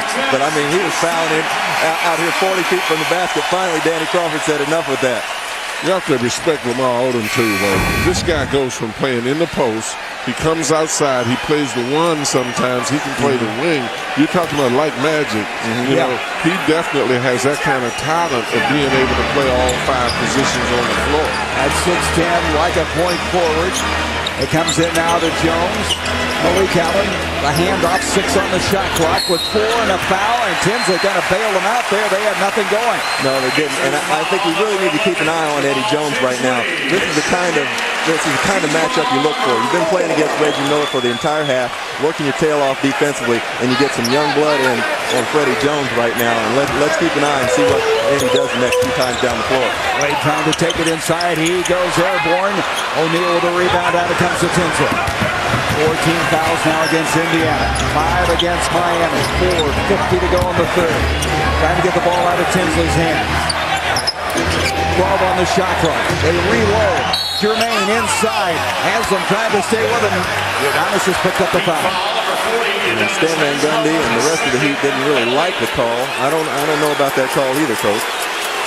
Well, the thing that Indiana's doing is that it makes you wonder whether they're searching for the foul as much as they're searching for the basket. They're punching that thing inside. These guys are just attacking the glass, trying to accumulate the fouls on the Heat.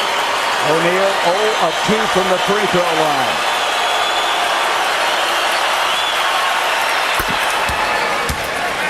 Able to nail that one to make it 55-49. Jermaine O'Neal shoots this free throw differently each time.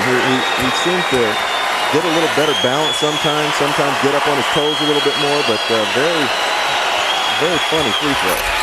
And he doesn't get the second one. Malik Allen comes up with the ball. 4.5 minutes to go in the third.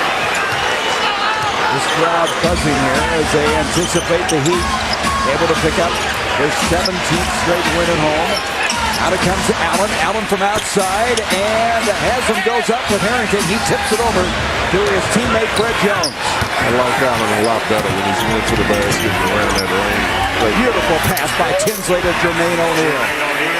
I tell you, Tinsley, again, I'll say it, I didn't know he was this good a player. I mean, he has played so well in this series. Now, what I like about Jamal Tinsley, he got that ball 90 feet from the floor and saw Jermaine O'Neal leaking out. He knew he was going to Jermaine O'Neal the entire trip down the floor. 4-point game. Wade going inside, and he elevates, and he's going to be fouled. He is fearless. He took it in that time right into the wall with Haslam. Gotta love this guy. You just gotta love him. And there's side pick and roll. Terrific pass by Jamal Tinsley for the finish. Foul is going to be on O'Neal, his second. Tinsley has 5 assists in the game, and a couple of a spectacular nature. As at the line is going to be Wade. Wade, during the course of the season, shot 75%. Well, I know this. In order to beat this Indiana team, they're going to need to take advantage of every free basket that they can get, every layup, every free throw. They're going to need to have everybody on this floor step up for them if they're going to beat the Indiana Pacers. Tinsley into the offensive end. Wade will pick him up. Artest with Odom on him. Artest muscles it, brings it out to Tinsley. Another 3, and Jamal has hit the triple again. You know, what's funny about that is Stan Van Gundy said this morning, you know, I guess we're going to have to live with Jamal Tinsley. We let him shoot 6 or 7 of them in the first game, and he made 6 of them. So it's now a 2-point game at the 3:21 mark. Tinsley with 13 points in the game, 5 of 6. 3 of 3 behind the line. The foul is going to go on Artest. That's his 3rd foul. Pacers foul, number 23, Ron Artest, his 3rd penalty. And an all-access look at the NBA playoffs. Tune in to the NBA TV playoff show, Destination Finals, every weeknight at 6 p.m. only on NBA TV. As Jones connects on the free throw. He was an 84% free throw shooter during the regular season. He's having to pay a price for every attempt he gets, though. He's like a guy running through the briar patch, whereas Indiana is attacking inside, forcing the defense to react to that inside pass, and the outside shooters are getting more open shots. If Jones were on the Indiana team, I bet you he wouldn't be having the problems he's having right now shooting. Jonathan Bender comes to the game. You get the sense that almost you're seeing Indiana impose their will on this game as it goes on. They're patient. They've got a lot of answers. You know, it's obvious that they're attacking inside as their first option and then getting what they can after. See, that's a perfect example. The screen was set, the cross screen was set on the baseline for O'Neal to come to the ball. As the result of it, you end up picking a foul, getting a foul called on the Heat. Malik Allen, the guilty party, his first foul as that will now send them to the line. They're over the team foul limit. Let's watch his speed here. Let's see what he's doing. Well, as you see, Jamal takes a big, deep lead in before he shoots it. And when he comes up, instead of releasing it, he stands straight-legged. Sometimes he gets his heels off the floor. Sometimes he doesn't.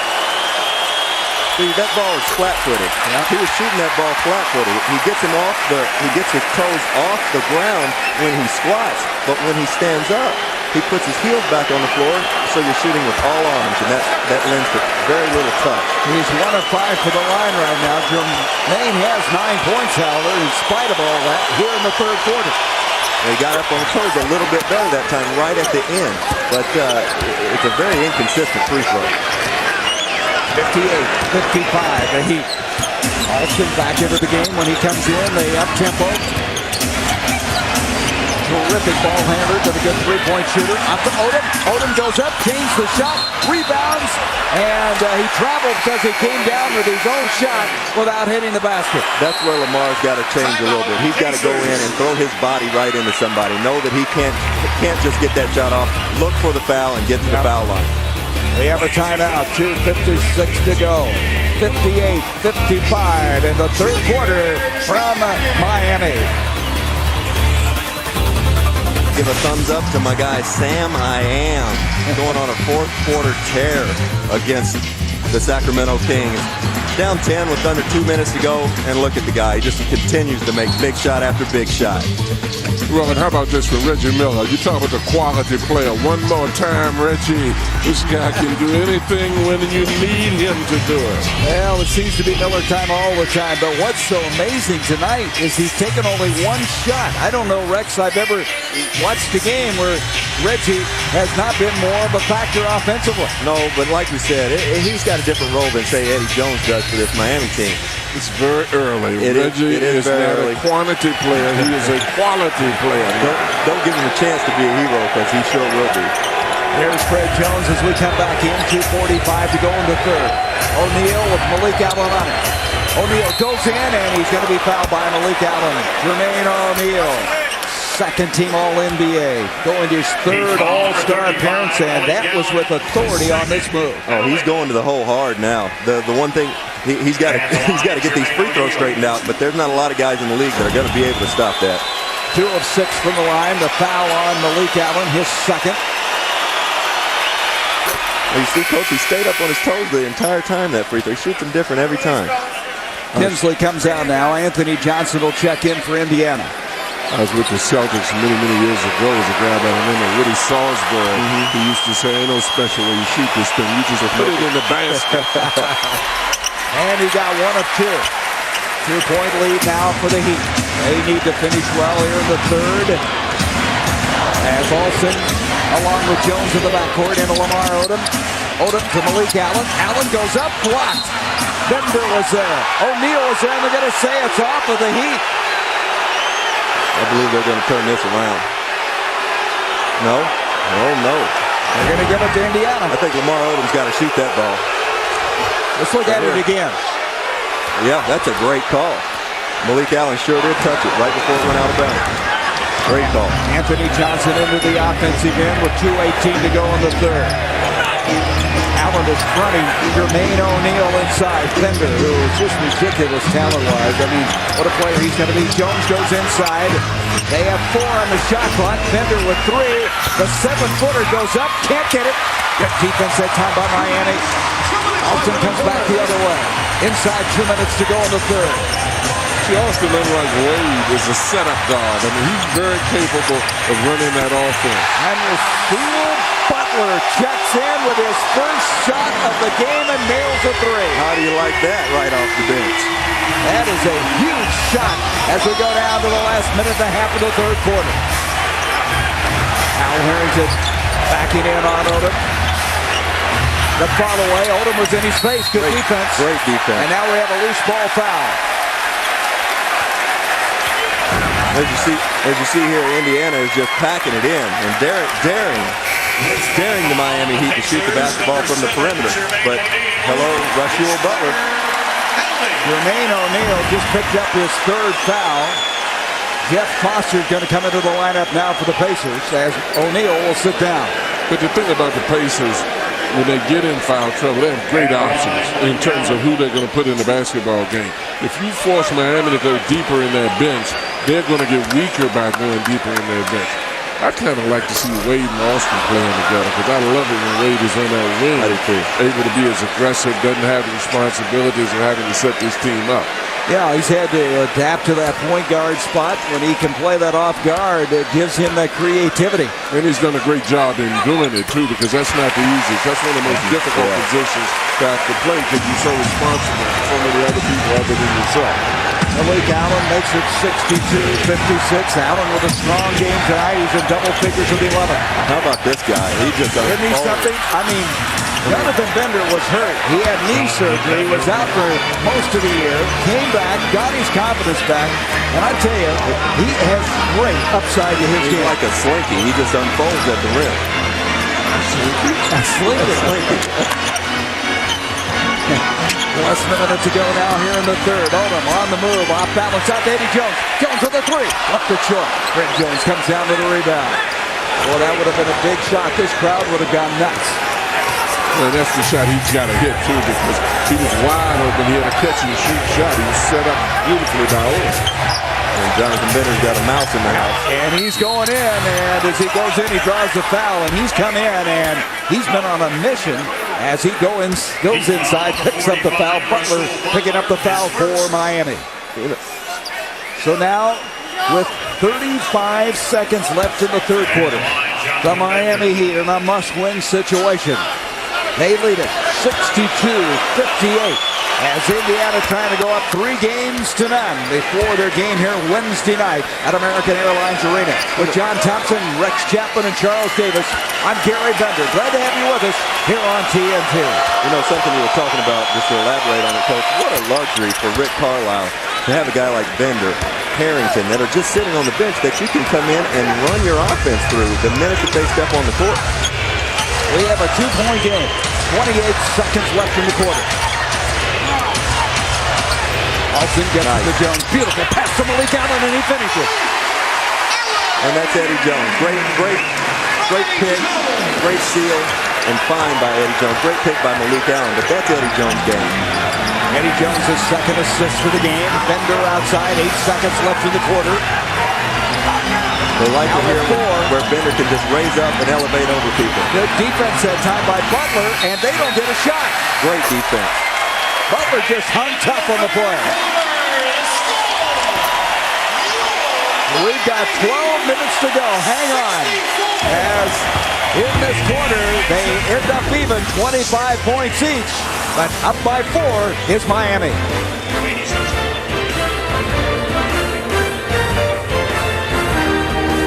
Downtown Miami, American Airlines Arena. We have 12 minutes to go. And Miami trying to make a series out of it. Down 2 games to none, but leading by 4 on our test. And Jermaine O'Neal have dominated this series the way they have been a 1-2 punch. But here tonight, it has not been as easy as we've mentioned. O'Neal having problems at the free throw line. And you can see what they have done combined against Miami. And, of course, that's the reason they continue to win. Well, the one thing that Rick Carlisle alluded to before the game, no, Miami does not have a dominating inside guy, but those guys battle the post. They front the post, and they really make you work and tire you out in there. Caron Butler's been out a long time, has come back in. Here's Wade slashing inside. He went up, intimidated a little bit that time by Harrington. Anthony Johnson comes into the offensive end. But they have him Wade playing now with Austin, and he can be far more aggressive with his offensive game now. They were listening to you, Coach. As wait for the ball, we've got a foul. Andy Crawford picking up the foul. It's going to be on Rafer Alston, and let's go over to Charles Davis. Charles? Guys, Jamal Tinsley has a mildly sprained left ankle, but the prognosis is that he will return tonight. Well, I tell you, Charles, he's been big. 13 points in this ball game and distributed the ball very well at that point guard spot. Trouble with the ball with 6 on the shot clock. Digging it out is Bender. They're going to have a jump ball as Caron Butler got a piece of it. And Charles said mildly hurt sprained ankle. That doesn't stop you in playoff games. No, I'm sure he'll be back in. Caron Butler has played only 29 minutes in this game. He got into some foul trouble early, has 4 points, but he comes up with a piece of it. And now Bender at 7 foot, going up against Butler at 6'7". Just look at the length on this Jonathan Bender. I mean, he is when you dream of having a basketball body, that's the one you want. Yeah, but he has a conscience. When you played, Rex, you didn't have a conscience, right? Isn't that right, John? Here's Jones. Shot clock is winding down. Saved inside.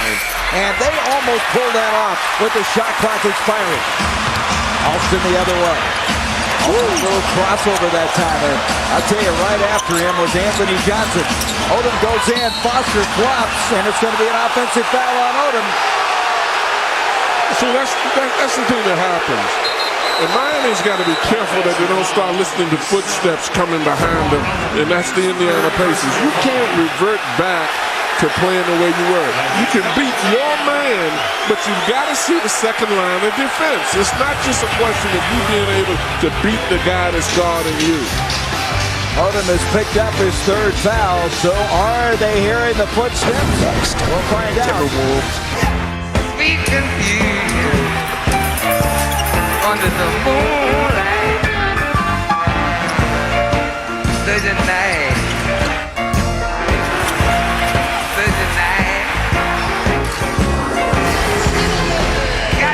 Dr. John, as we have some excitement here at American Airlines Arena. We've had one lead change tonight. And he took the lead at the 21-20 score mark early in the second quarter and have never relinquished it as of right now.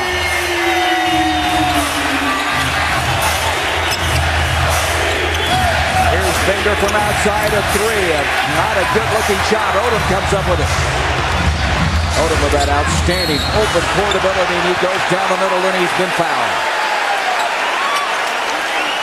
You know, that was a set play to come out and get that shot for Jonathan Bender. I'm afraid Jonathan's probably not going to last too much longer in the game. They've given him a few opportunities, and he's a young player and just hasn't been able to take advantage here in the fourth quarter. Foul on Harrington is third. Right for Alston now with 10:37 left in this one. Alston kicks into the corner, but he overshot Caron Butler. The turnover gives it back to Indiana. Just a bit outside. He was throwing that pass to the man at the concession stand. Yeah, just a little bit. See, that's what he'd have to really be careful of, too, is that they've got to take advantage of every possession right now, because this Indiana team is too good and too deep. They're not going to lay down for you. Anthony Johnson now with Alston picking him up. Foster kicks it around to Fred Jones. 9 on the shot clock. This is Al Harrington's game here. He backs it down, muscles in. Odom stayed there, got a piece of it, but he fouled him. Odom hanging tough, but they got him, and that is his fourth foul. He got him right on the elbow. It was a good call. You know, I got to think that Rick Carlisle went in at halftime and said, "Guys, we've shot 2 free throws." As you see, Al Harrington just backing down, and Lamar Odom goes up and gets him right on the elbow. But I got to think, Rick Carlisle said, "Guys, we've been to the free throw line twice in the whole half." They came out and in the third quarter went to the free throw line 14 times. They're now 9 of 17 in the game for the free throw line. Harrington with his first miss, his only attempt thus far. And we do have Artest back in the game for Bender. And Harrington shots up. You think that shot by Bender kind of gave him the old hook, John? Well, I just think he gave him some pretty good minutes. He just wasn't able to get it going, and they need Artest's toughness in there right now. Wade outside. Into the corner it goes. 13 on the shot clock. There's Rolston trying to find an opening with 7 seconds. Back to Wade. Wade will elevate. Not able to get it. Rebound by Foster. Foster's doing good work on the board. He is, and I'm afraid Miami's setting themselves up for a big heartbreak here. They've got to get some points on the board and get the pace of this game back sped up in their favor. Foster with 8 rebounds to back up what Coach John said just a moment ago. Harrington will kick it out. 6 on the shot clock. Fred Jones partially blocked and fouled by Dwayne Wade. Dwayne Wade's frustrated. He feels like that he's been getting hit just the same way on the other end. Second, team's third. As you see, Freddie Jones dribble here and takes a tough shot. I don't know. I almost have to agree with him. He has been taking contact at the other end. He's very frustrated. Jones, a very good free throw shooter. He hit his last 18 in a row in the regular season, 83%, and he missed it. Maybe that's a call you give to Reggie, but I don't know if you give it to Fred Jones at this stage of his career. On our test, coming into the game, Jermaine O'Neal. Foster will sit down. Miami still able to hang on to this lead. Jones trying to cut into it, and does. It's a 2-point game. See, and this is where Miami has to be very careful, but not so cautious that they lose the rhythm of the game that they have had, but they cannot take up bad shots, particularly against the set defense, as they are accustomed to doing. And they've got to go to Dwayne Wade. Who are you going to go at? Caron Butler with Ron Artest guarding him? Boy, that's a tough matchup, isn't it? Out it comes to Wade with 5 seconds. Wade now clear, gets some spacing, and he got fouled. That's a great call. And, most referees won't pick up on this, but Derek Stafford is right on top of the play, and Ron Artest just gives him a little bit of a hand right to the hip right as he's shooting, and that's a no-no. Artest is an artiste at fouling. Yes, he did a smart thing with most veterans do. He'll jump up with one hand and push underneath with the low hand. However, that is his 4th foul, so both he and Lamar Odom have 4. As Wade now makes it 65-62. And coming in is Tinsley. You heard Charles Davis talking about earlier. They were looking at a bump on him, and here comes Reggie Miller. Reggie Miller now, this has got to be his time of the game. You look at what has happened to him. He has taken one shot in 17 minutes as he comes back in. And Wade gets them both. And it doesn't really matter for Reggie how many shots he's taking. The thing that he does is he understands what's at stake and how to play right now. And this is a good move by Rick Carlisle, getting him in with 9 minutes to go. Gives him 3 or 4 minutes to get his body loosened up from sitting for so long and ready for the stretch run. Nice catch by Harrington. He gets it off now to Tinsley. He threw it away. Back the other way. Eddie Jones pulls up. You say no, but it went. And that's what you say to shooters, coach, isn't it? Oh, no, no, no. Yes, yes, good shot. A big shot. 68-62. Listen to this crowd.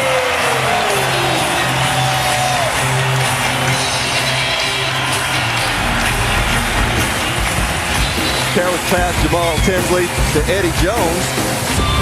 And Eddie pulling up. Bottom.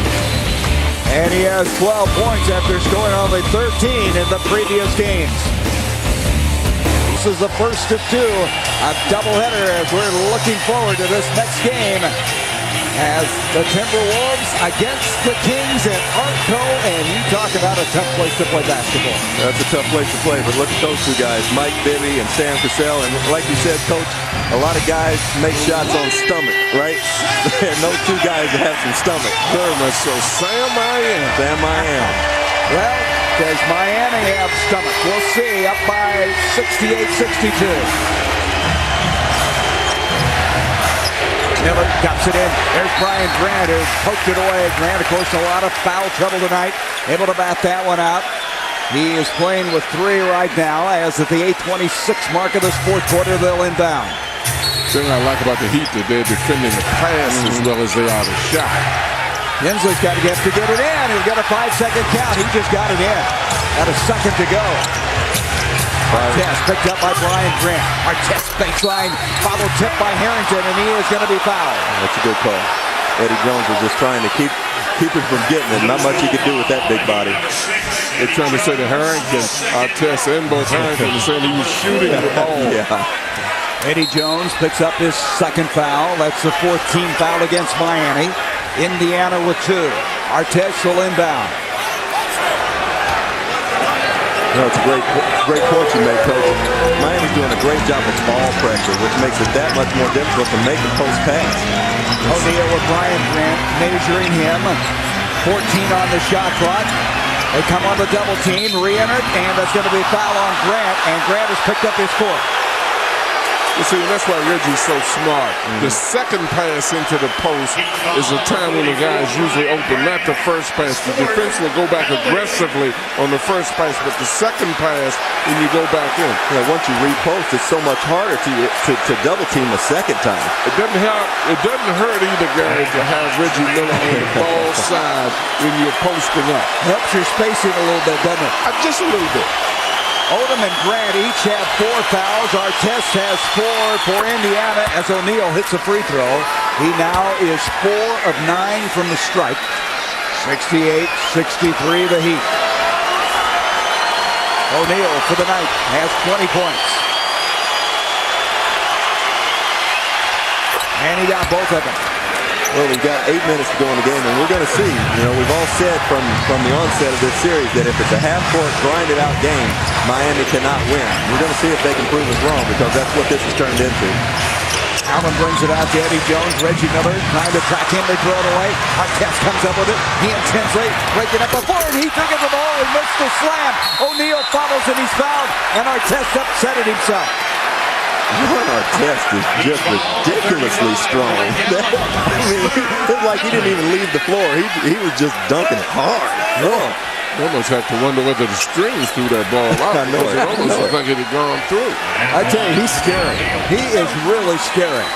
And picking up the foul that time was Malik Allen. That will be his 3rd. 5 team fouls against the Heat. O'Neal back at the free throw line and able to connect on the first. He struggled for most of the game, but made his last 3 now. Yep, 6 of 11 now from the strike.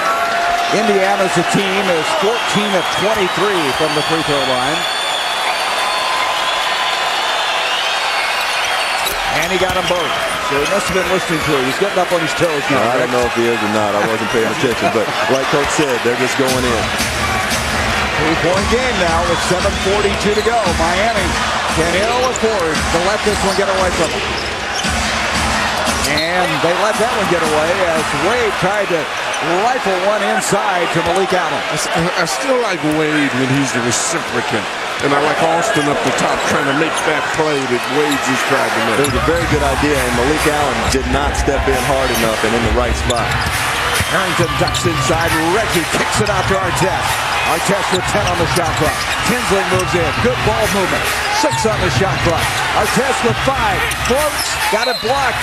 Malik Allen had a piece of it, and it's going to be off of the Heat. Okay, now, this is a short clock situation. We all know what they want to do, the Indiana Pacers want to do in a short clock situation. Watch for Reggie flaring out over the top and trying to get this pass.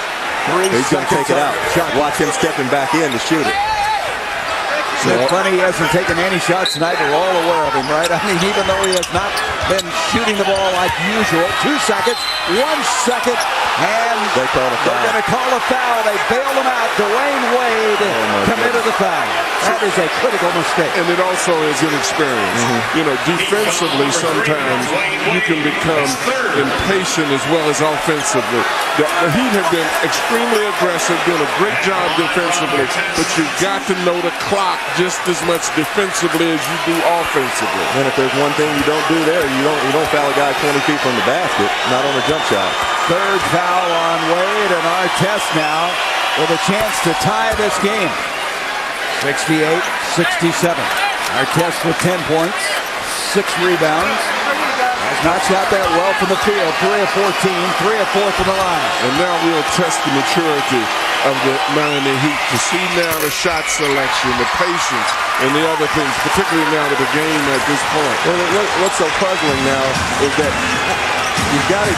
So much depends on Dwayne Wade and Eddie Jones. I don't know that you can go to Perron Butler with Artest on him, and this is just ugly basketball. Yeah, Eddie Jones is off balance, couldn't corral the pass, and Wade fouls Jermaine O'Neal, and that will be the 4th foul of the game against Wade. But you see, Eddie Jones is Wade is far more effective when he's looking to score first, commanding that the defense comes to him and makes the play. When he's a setup guard, he's not as effective. You see this?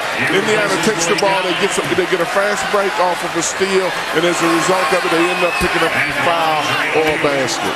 O'Neal has been at the line seemingly the entire second half. He's 7 of 12.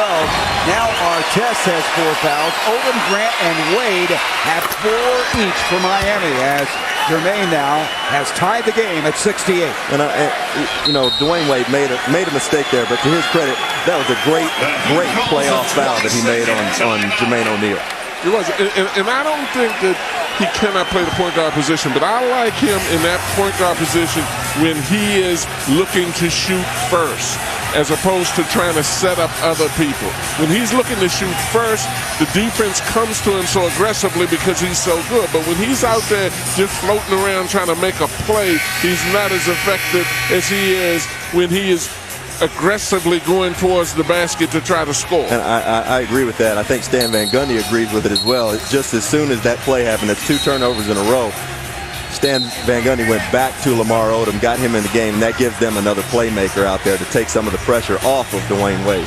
And you know, the other side of that is that Dwayne Wade is a rookie. This guy's getting baptized in fire. He's playing against some of the best players in the world in the NBA right now and learning to play a position that he doesn't have a high comfort level at right now. You grow up in a hurry, don't you, John? You know the Pacers are 0 for 6 from the field there in the 4th quarter. But they have outscored this Miami team 8-4 in the quarter thanks to the free throw line. And here is O'Neal back there again. Remains free throw, rattles in, and they have the lead. It's been a long time since Indiana has had the lead, and now up 69-68. Just like we said, Miami really struggles in a half-court, grinded-out game when you've got to try to score half-court baskets. Wait for the baseline, gets the bounce. I thought that wasn't going to make it, but it did. I thought so too, but that's the kind of shot they're having to make. Contested 15, 20-footers with hands in their face, where Indiana's coming back down and getting layups, dunks, and free throws. 15 points now for Dwayne Wade. O'Neal, that's a major league baseline drive by a guy who this year was third in the MVP balloting. The agility of the 6'10 player is just amazing in the NBA. The stuff you see these big guys doing that. Jermaine now with 27 points inside to Grant. Grant to Odom. He fouled on the way up. Looks like Grant may have hurt his ankle a little bit. And Jermaine O'Neal, I'm happy for this guy. He came into the league young and didn't have a game coach, but look at him now. I mean, we're talking about him being an MVP candidate. He's every bit of that right now. He's improved his game. He's found the game. And what a player, and what an outstanding representative for the NBA. I mean, would you have ever known this guy hadn't gone to college, Coach, just talking to him? Well, you wouldn't know it at all. If you didn't tell anybody, you would think he was a graduate. That's right. That's right. He is articulate. I mean, he is surprising. That foul on Jermaine O'Neal was his fourth. Odom at the free throw line. As Miami in the game now, 10 of 13 from the stripe. Odom 2 of 3. He got them both. And they have retaken the lead. 72-71. Inside 6 to go. And Eddie Jones does not need to take an eye off number 31. Harrington off to Miller. You're talking about him. As Harrington goes in now, and that's going to be a blocking foul. And obviously this partisan Heat crowd does not like the call. It'll go on to Rod Butler. And all this set up by Reggie, the attention given to Reggie Miller. Reggie makes a wise decision, gives it to Harrington, and it is close. The close call there, I don't know whether he's inside or outside the little smiley face. But you've got to like the philosophy of the Indiana Pacers. Attack, attack, attack. Then as the second option, they go out and look for the jump shot shooters on the perimeter. 4 players now for Miami have 4 fouls as Harrington misses a free throw. And Harrington, when he let that one go, before that ball ever hit the rim, he was back at the top of the key. This will be the 30th free throw of the night for Indiana as he gets the second one. We're tied at 72. Play against Harrington and Artest, you're going to have to get treatment from the trainer when you finish your game work. Wade now uses the screen by Odom. Lamar looks in against Jermaine O'Neal. Eddie Jones spliced inside, couldn't get it to him. Here's Wade from outside, he got it too. I love that kid. Especially when he's thinking shoot. Exactly right. You're exactly right, Coach. 2-point lead now for the Heat. They have won 16 straight at home. And desperately needing to find a way to win this one tonight. The double team on the baseline. 8 seconds on the shot clock. Artest with a 3. And the rebound by Jones. Good defense that time by Miami. See, I think they need to push the ball there. They don't need to continue to try to get half-court basket. Wade will back it out. Wade with 17 points. 12 points for Odom as well for Eddie Jones. Odom going to try to go inside on Harrington. And go. What's he got?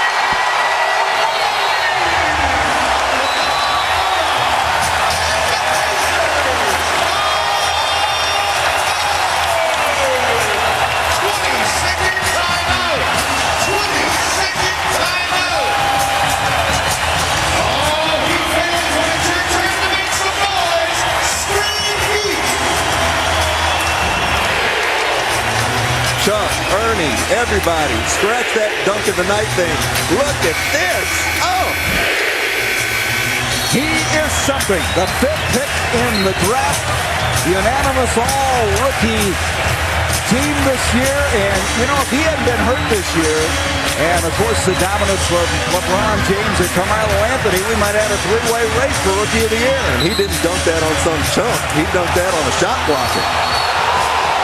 Wade has 19 points, and he has 8 of the Heat's 12 points here in the 4th quarter. But they better not lose sight of the fact that it's still a 4-point ball game either. I tell you what, this young man is really something. He's not. No, he's special. He's special. He's worth the price of admission, isn't he?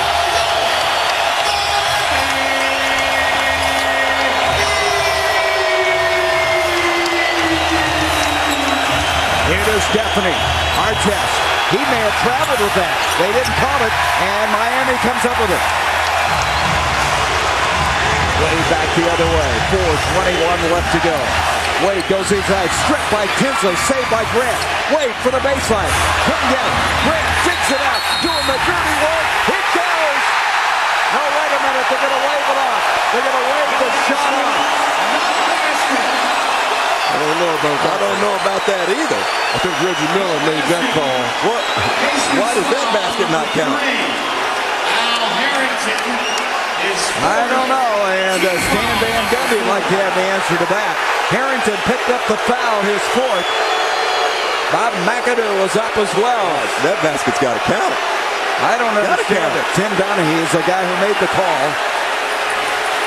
Oh, and Stan just beside himself. And there's Bob McAdoo with those glasses down on his forehead. Look at that.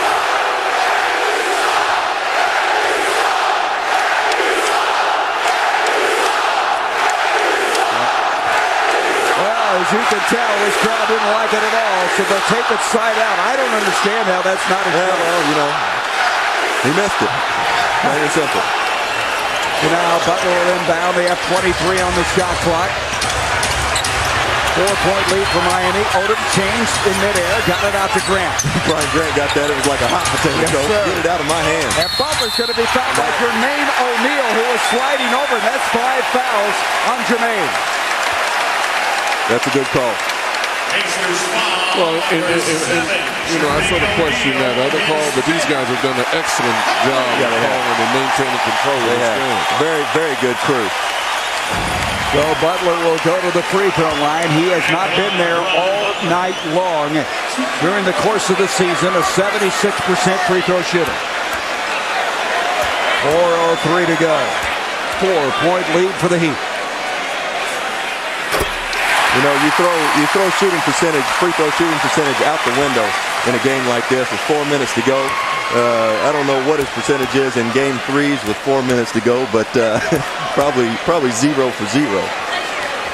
And he got both of them here. Clutch free throw. 6-point game. 4 minutes to go. Jamal Tinsley's really gifty right now, really favoring that ankle. Number 4 will be Wednesday night here at American Airlines Arena. O'Neal backing it out to Artest. Better not lose sight of number 31. 5 on the shot clock. O'Neal with jump hook. Foster goes up. It's dug out of there by Wade. Somehow he came up with the ball. Look at this kid. Up to Butler, kicks it out to Wade. They wait now for Odom to get under the offensive end. Really like the ball in Lamar Odom's hands, coach, in this position. Odom from outside a 3. Rebound by Grant. A fresh 24 on the shot clock. Like you see him got, take it off the shot tonight. Listen to this crowd. Wade goes in. He'll back it out. 10 on the shot clock. Odom will dig inside now. Going into that left hand, and he's going to be fouled by Tinsley. Boy, they are attacking now. They're moving it inside. I'll tell you what, the Miami Heat, no matter what happens right here, they've got two very special players for this future in Dwayne Wade and Lamar Odom. Lamar Odom has really turned the corner this year in his career. Well, his flexibility is what's so amazing about him. Here's a guy that can bring the ball down and set up an offense. His height gives him an advantage. Certainly he has a dribbling ability and a passing ability, but he also can post up on the block. Odom tonight is 3 of 4 from the free throw line. As a team, 13 of 16. That's a big miss. They all are big now.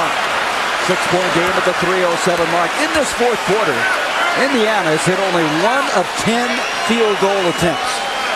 And still, Miami cannot get much breathing room. Well, see, and you talk about statistics, I love a stat that shows when you make baskets as opposed to just your overall shooting percentage. Odom got the second one, 79-72.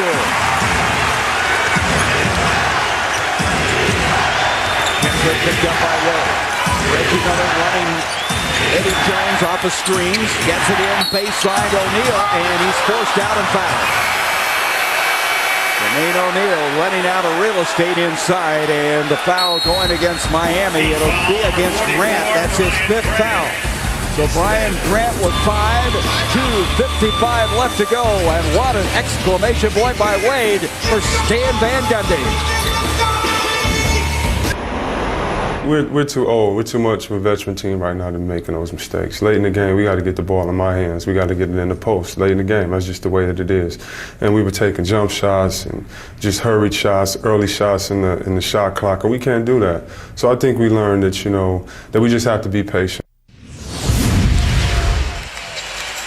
79-72, you look at the brackets, and of course now the Miami Heat trying to go to 2-1. The Nets were able to do that yesterday.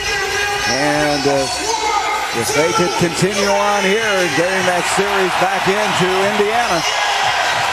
Well, I just heard what Chris Webber had to say, and I don't know. I love Chris, former teammate of mine, but I don't know if he's been watching his films lately. His body's not right. Yeah, he doesn't have the lift, does he, Rex? No, he doesn't. All right, O'Neal at the line again. This will be his 15th free throw of the night. 79-73, 2:55 left to go. Both teams have 2 full timeouts left. Both of them with no fouls to give. O'Neal now with 28 points. And this is an awfully long time left in this game. He got them both, and they are now 21 of 32 from the free throw line. He sure did improve his free throws. Yes, he did. Increase in point of the game, guys. Here is Wade, who had the most spectacular play of the game thus far with 19. Odom with a little left-hand jump hook, tough shot, and he got it. He can do some things out there. Still can. And you know, the impressive thing about that is they're really shading Lamar to his right hand, and he's still able to get left. People forget you're left-handed, don't they, often? As he was able to take it inside. Here's O'Neal running one-hander, climbing up. Did you see Wade get up on that play? As an end result, they're going to get the basketball. See, and that's what you like about Wade, though. He can contribute in so many ways. Here's a kid that's not just running the show. He's out there going to the boards and field. A lot of guards stand outside and up to the big guys rebound. Well, he grew up in the Chicago area. He was always emulating Michael Jordan. He's got some toughness. Here's Odom again with that left hand. And Foster got him on the way in. You know what? What they're doing right now is strange, Coach. They're forcing Lamar to his left hand. They're forcing him back into the help over here, I guess, and daring whoever it is in the corner to shoot the basketball. But they're really giving him his left hand, and I think that's a mistake. It almost looks like it's Lamar Odom and Dwayne Wade's show. Yeah. They're going for these two guys down the stretch to see if they can go for broke with them. Go to the money, guys, as Odom has 15 points. The foul on Foster was only his second, and they missed that. As you look at the Pacers in this quarter, they have really had a tough time shooting the ball. Look at that. 1 field goal. They've stayed in this game from the free throw line. And you can't credit Miami's Heat enough. These guys, Brian Grant and Caron Butler, Lamar Odom, they got a tough task. He missed both of those free throws. Those are huge. 2:06 left to go. Everybody getting uneasy here at American Airlines Arena. Up it comes to Artest. Artest drives in, lost control. And they're going to have a foul, and Van Gundy doesn't like that call. I don't like that call either. That was good defense. Lamar Odom was backing up the entire time, and Ron Artest just flopped and threw the ball up near the goal. That's 5 fouls now. He threw his hands up underneath his arms. I don't like that call. See, and Artest is so difficult to guard because really he wasn't trying to make the basket. He was trying to get the foul, and smart offensive players understand how to do that. John, they were talking about he almost forces you to foul him, the way he jumps into you, and as strong as he is. Yeah, he is, and you said it right, Coach. He's very difficult to guard. I think he's the epitome of herky-jerky. That's the kind of guy he is. He's all over the place. It's like his body is contorting in all different positions. So Jermaine O'Neal with 5 fouls. Odom and Grant 5 fouls each for Miami. And Artest didn't get the second one. Nice steal off that time by Caron Butler, and he's fouled. That's a big rebound. That's a foul on Artest. I think he lost his balance that time. Yeah. And Miami's doing. You can't say enough about the competitive nature of this Miami Heat team. You got everybody rebounding. I mean, this is what these guys are supposed to do, coming in from the free throw line and getting rebounds. But you know, in speaking with a lot of the people that have followed Miami basketball this year, they said one thing today that really stuck with me. This team has been great at home and very, very poor on the road. But they said the one thing about them that stands out is even when they go and they get beat, just like they were beat the last 2 games in Indiana, when they come back home, it doesn't translate. It doesn't carry back over to where they play poorly at home. They're liable to get blown out on the road and come back home and blow somebody else out. Well, you have to give Stan Van Gundy a lot of credit for that, because obviously this team is overachieved. I mean, this is not a real big team, but they have played extremely well against a deep and a big Indiana team. Butler with both free throws. He's 4 for 4 for the night, 83-75. Pacers have missed their 11 second-half free throws. Shot missing by O'Neal. And Butler doing yeoman work, goes down. He's been shaken up on the play. He's been fouled. Let's see, when you hit it right on the head, Garrett, the stats aren't going to show Butler scoring a lot of points, but he's doing some very, very special things right now at this crucial point of the game, and one of them being rebound. He gets the rebound here and goes down. Looks like who shot Caron Butler? Harrington picked up the foul, his 5th. Butler the other way, 4-4 from the stripe. They are 16 of 22 from the line. On the other hand, Indiana has shot 34 free throws, but they've hit only 22. He shot 32 of them in this half. And at the line is Butler, and he's got another one. Boy, this guy has hit some pressure-packed free throws in this game. 84-75. Odom, Wade, and Jones are the ones that the Heat run sets plays for. You got to respect Butler because he can cause a problem. He's got offensive skills also. This is the biggest lead of the game for Miami. 85-75, a minute 38. They swing it around into the corner. A shot on the way and good. Big shot. Harrington hits from the corner. Big shot. Getting far from over. Wade into the offensive end. Tinsley comes out, gets a screen from Odom. They dump it inside. Grant trying to dig it out. Harrington comes up with it. Can't do that. It isn't over yet. Here's Reggie, who's been so quiet. O'Neal can't handle it. He lost it. We got here Caron Butler just being as physical as he can be, and I'm talking about a physical guy in Ron Artest. Now, he's battling him, bodying him, great defense, great help defense. And what Butler's doing is meeting for us with force. He's not waiting for Artest to initiate it. He's initiating the force. Right. Played outside now. We have 1 minute left. Jones and it's partially blocked. Grant gets it back. Butler's fouled to the hole. The foul on Jamal Tinsley. Boy, they are coming after him right now. After him. It was a great block by Jermaine O'Neal. I think he may have gotten poked in the eye. Eddie Jones with a great cut and an even better pass by Lamar Odom. And get that out of here. Jermaine O'Neal now, the foul going against Tinsley. That is his 4th. Butler at the line again.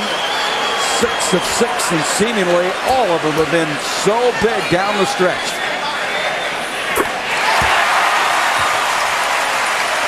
86-78. 57 seconds left. That's all that separates Miami from going 2-1 in this series and a game Wednesday night here. Butler again, and we're going to have a timeout.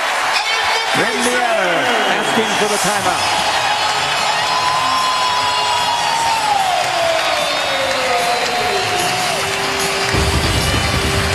Tonight's Armor All spectacular finishers. O'Neal the rebound. Kevin Ollie brings it up. Throws it across. Miller for 3. Oh! He backed it in! He backed it in! And the game is tied. We're going to overtime. And what makes that so amazing is that Reggie Miller tonight has attempted only 1 field goal. Well, a lot of that has not been his fault, Garrett.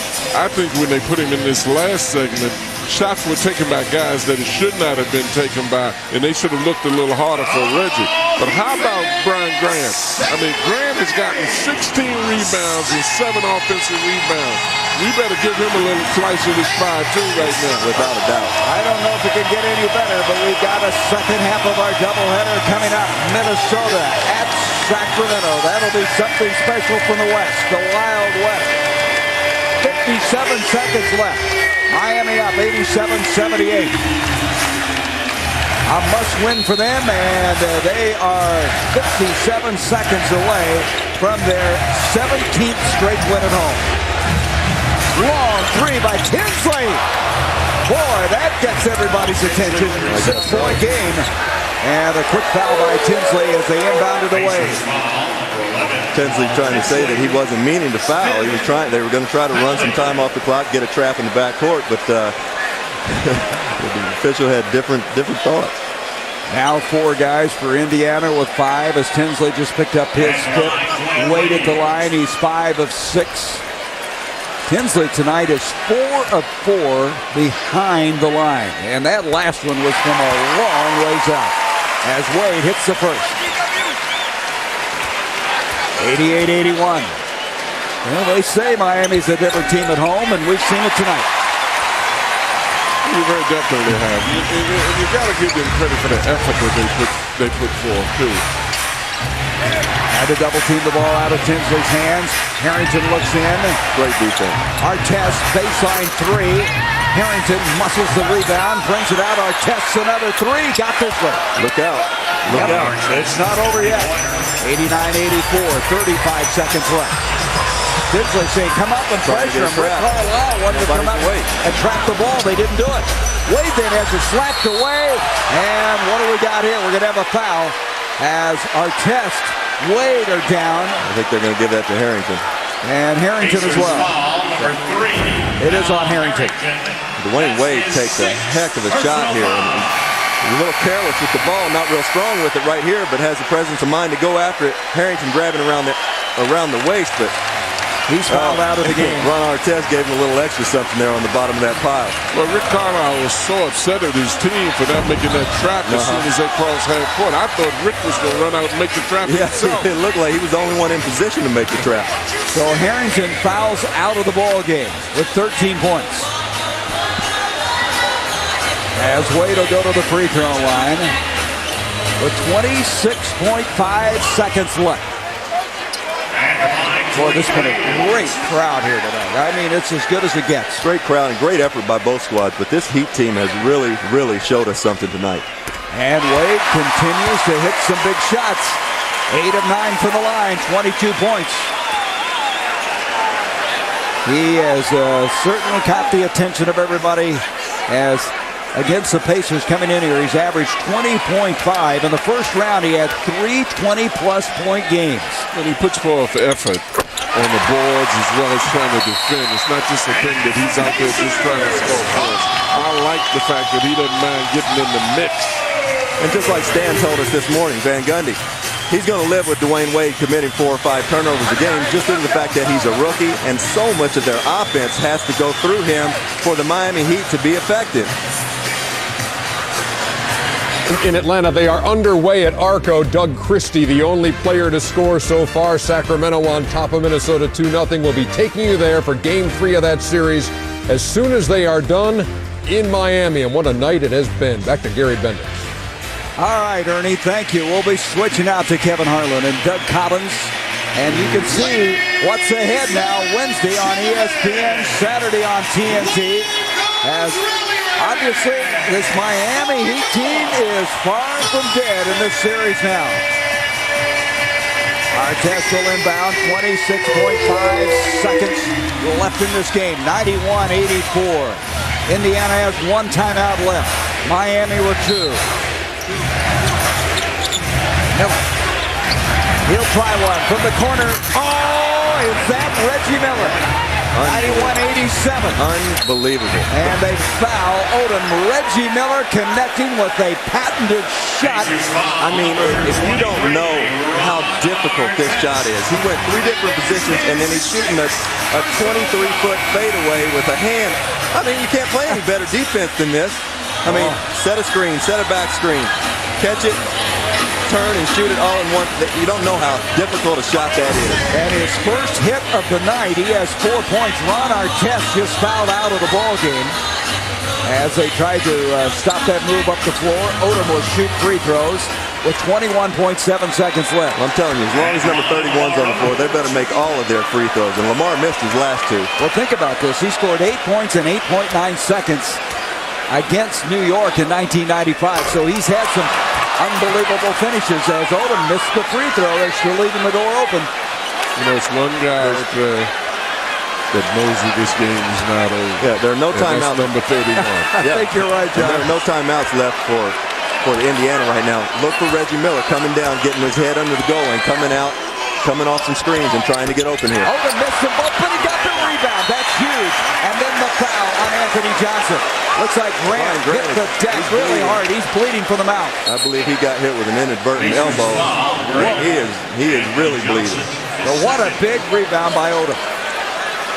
19.8 seconds. Ron Culp, the trainer, coming out to help him. Brian Grant has been beat up, hasn't he? Back problems. He is a warrior. The guy will give you everything he's got. And he got hit with an elbow, I believe, accidentally by Anthony Johnson. Well, that's what happens to you when you play the game the way he does. Here's a guy that got 16 rebounds quietly, and 7 of those rebounds were offensive rebounds in a game that's been very physical because of the size alone of the Indiana Pacers. And you know what I'd be telling Lamar Odom after the game if I was Brian Grant is I wouldn't be hurt if you'd make your damn free throw. Well, he did get the rebound, though, so at least he bailed himself out a little bit. Now they're having to clean up a little bit. We'll hold it up here. Again, we'll be going out to Arco for Minnesota, Sacramento. I mean, I just can't get over this beautiful three by Reggie, Coach. No, I mean, and this is what he does. That's what I said. He's a quality player. He's not a quantity player right now. He was a quantity player at one point of his career, but now this guy makes big shots in big situations. Maybe you'd like to have seen him gotten the ball in his hand a little bit more since he's come in the game at the end. Well, John, that would be my question. I think for the next game, Rick Carlisle is going to have to start getting the ball in Reggie Miller's hand. Well, you got to give Jones credit, too, because Jones has been on him like a glove. But in the same token, he's shown that he can still make shots with somebody on him like a glove. And I don't think that Rick Carlisle is going to panic and go away from what's got him here, which is Jermaine O'Neal and Ron Artest and Al Harrington down in the post. And Odom has missed another free throw. Malik Allen has come into the game. He's got to make a free throw. Wow. It turns very mental at this point. And Van Gundy is getting very uneasy with 19.8 seconds. And he got that one. Keep an eye on Reggie Miller because he's going to be coming off the screen. Look for him coming off of Jermaine O'Neal. 5-point game. 16 seconds to go. Bender outside. Bender, long three. Didn't get it. It was close. Anthony Johnson put back. No. Wade climbs up. Gets the rebound and he's fouled. But look at Dwayne Wade. This guy's in here competing. I mean, going to the board. And now Butler and Johnson, a little extracurricular activity after that over the ball. And the officials jumped in, stopped everything immediately. You know, I just got to say that this Miami Heat team, my former coach, college coach, Eddie Sutton used to tell us, you know, guys, I don't know if a team can beat us in a series, but they sure can beat you in a one-game set. And this is kind of what's happened tonight. I don't know that Miami can win a series against the Indiana Pacers. I don't know that they've got the depth or the tools at this point. But they sure can beat you one night, and they've got this one, and you never know what's coming up next, Coach. And they are pretty tough at home. They're going to go 5-0 in the playoffs. And coming up will be game 2. The Timberwolves and Kings immediately will switch out there at the conclusion of this. 94-87. Tinsley, long shot, barely reaches glass. Odom at the other end, and the Heat have won. 94-87, and Miami alive, a must win, and they pulled it off. And they have continued to win it all 17 straight. So for Rex Chapman, along with John Thompson, Charles Davis, this is Gary Bender saying so long from Miami.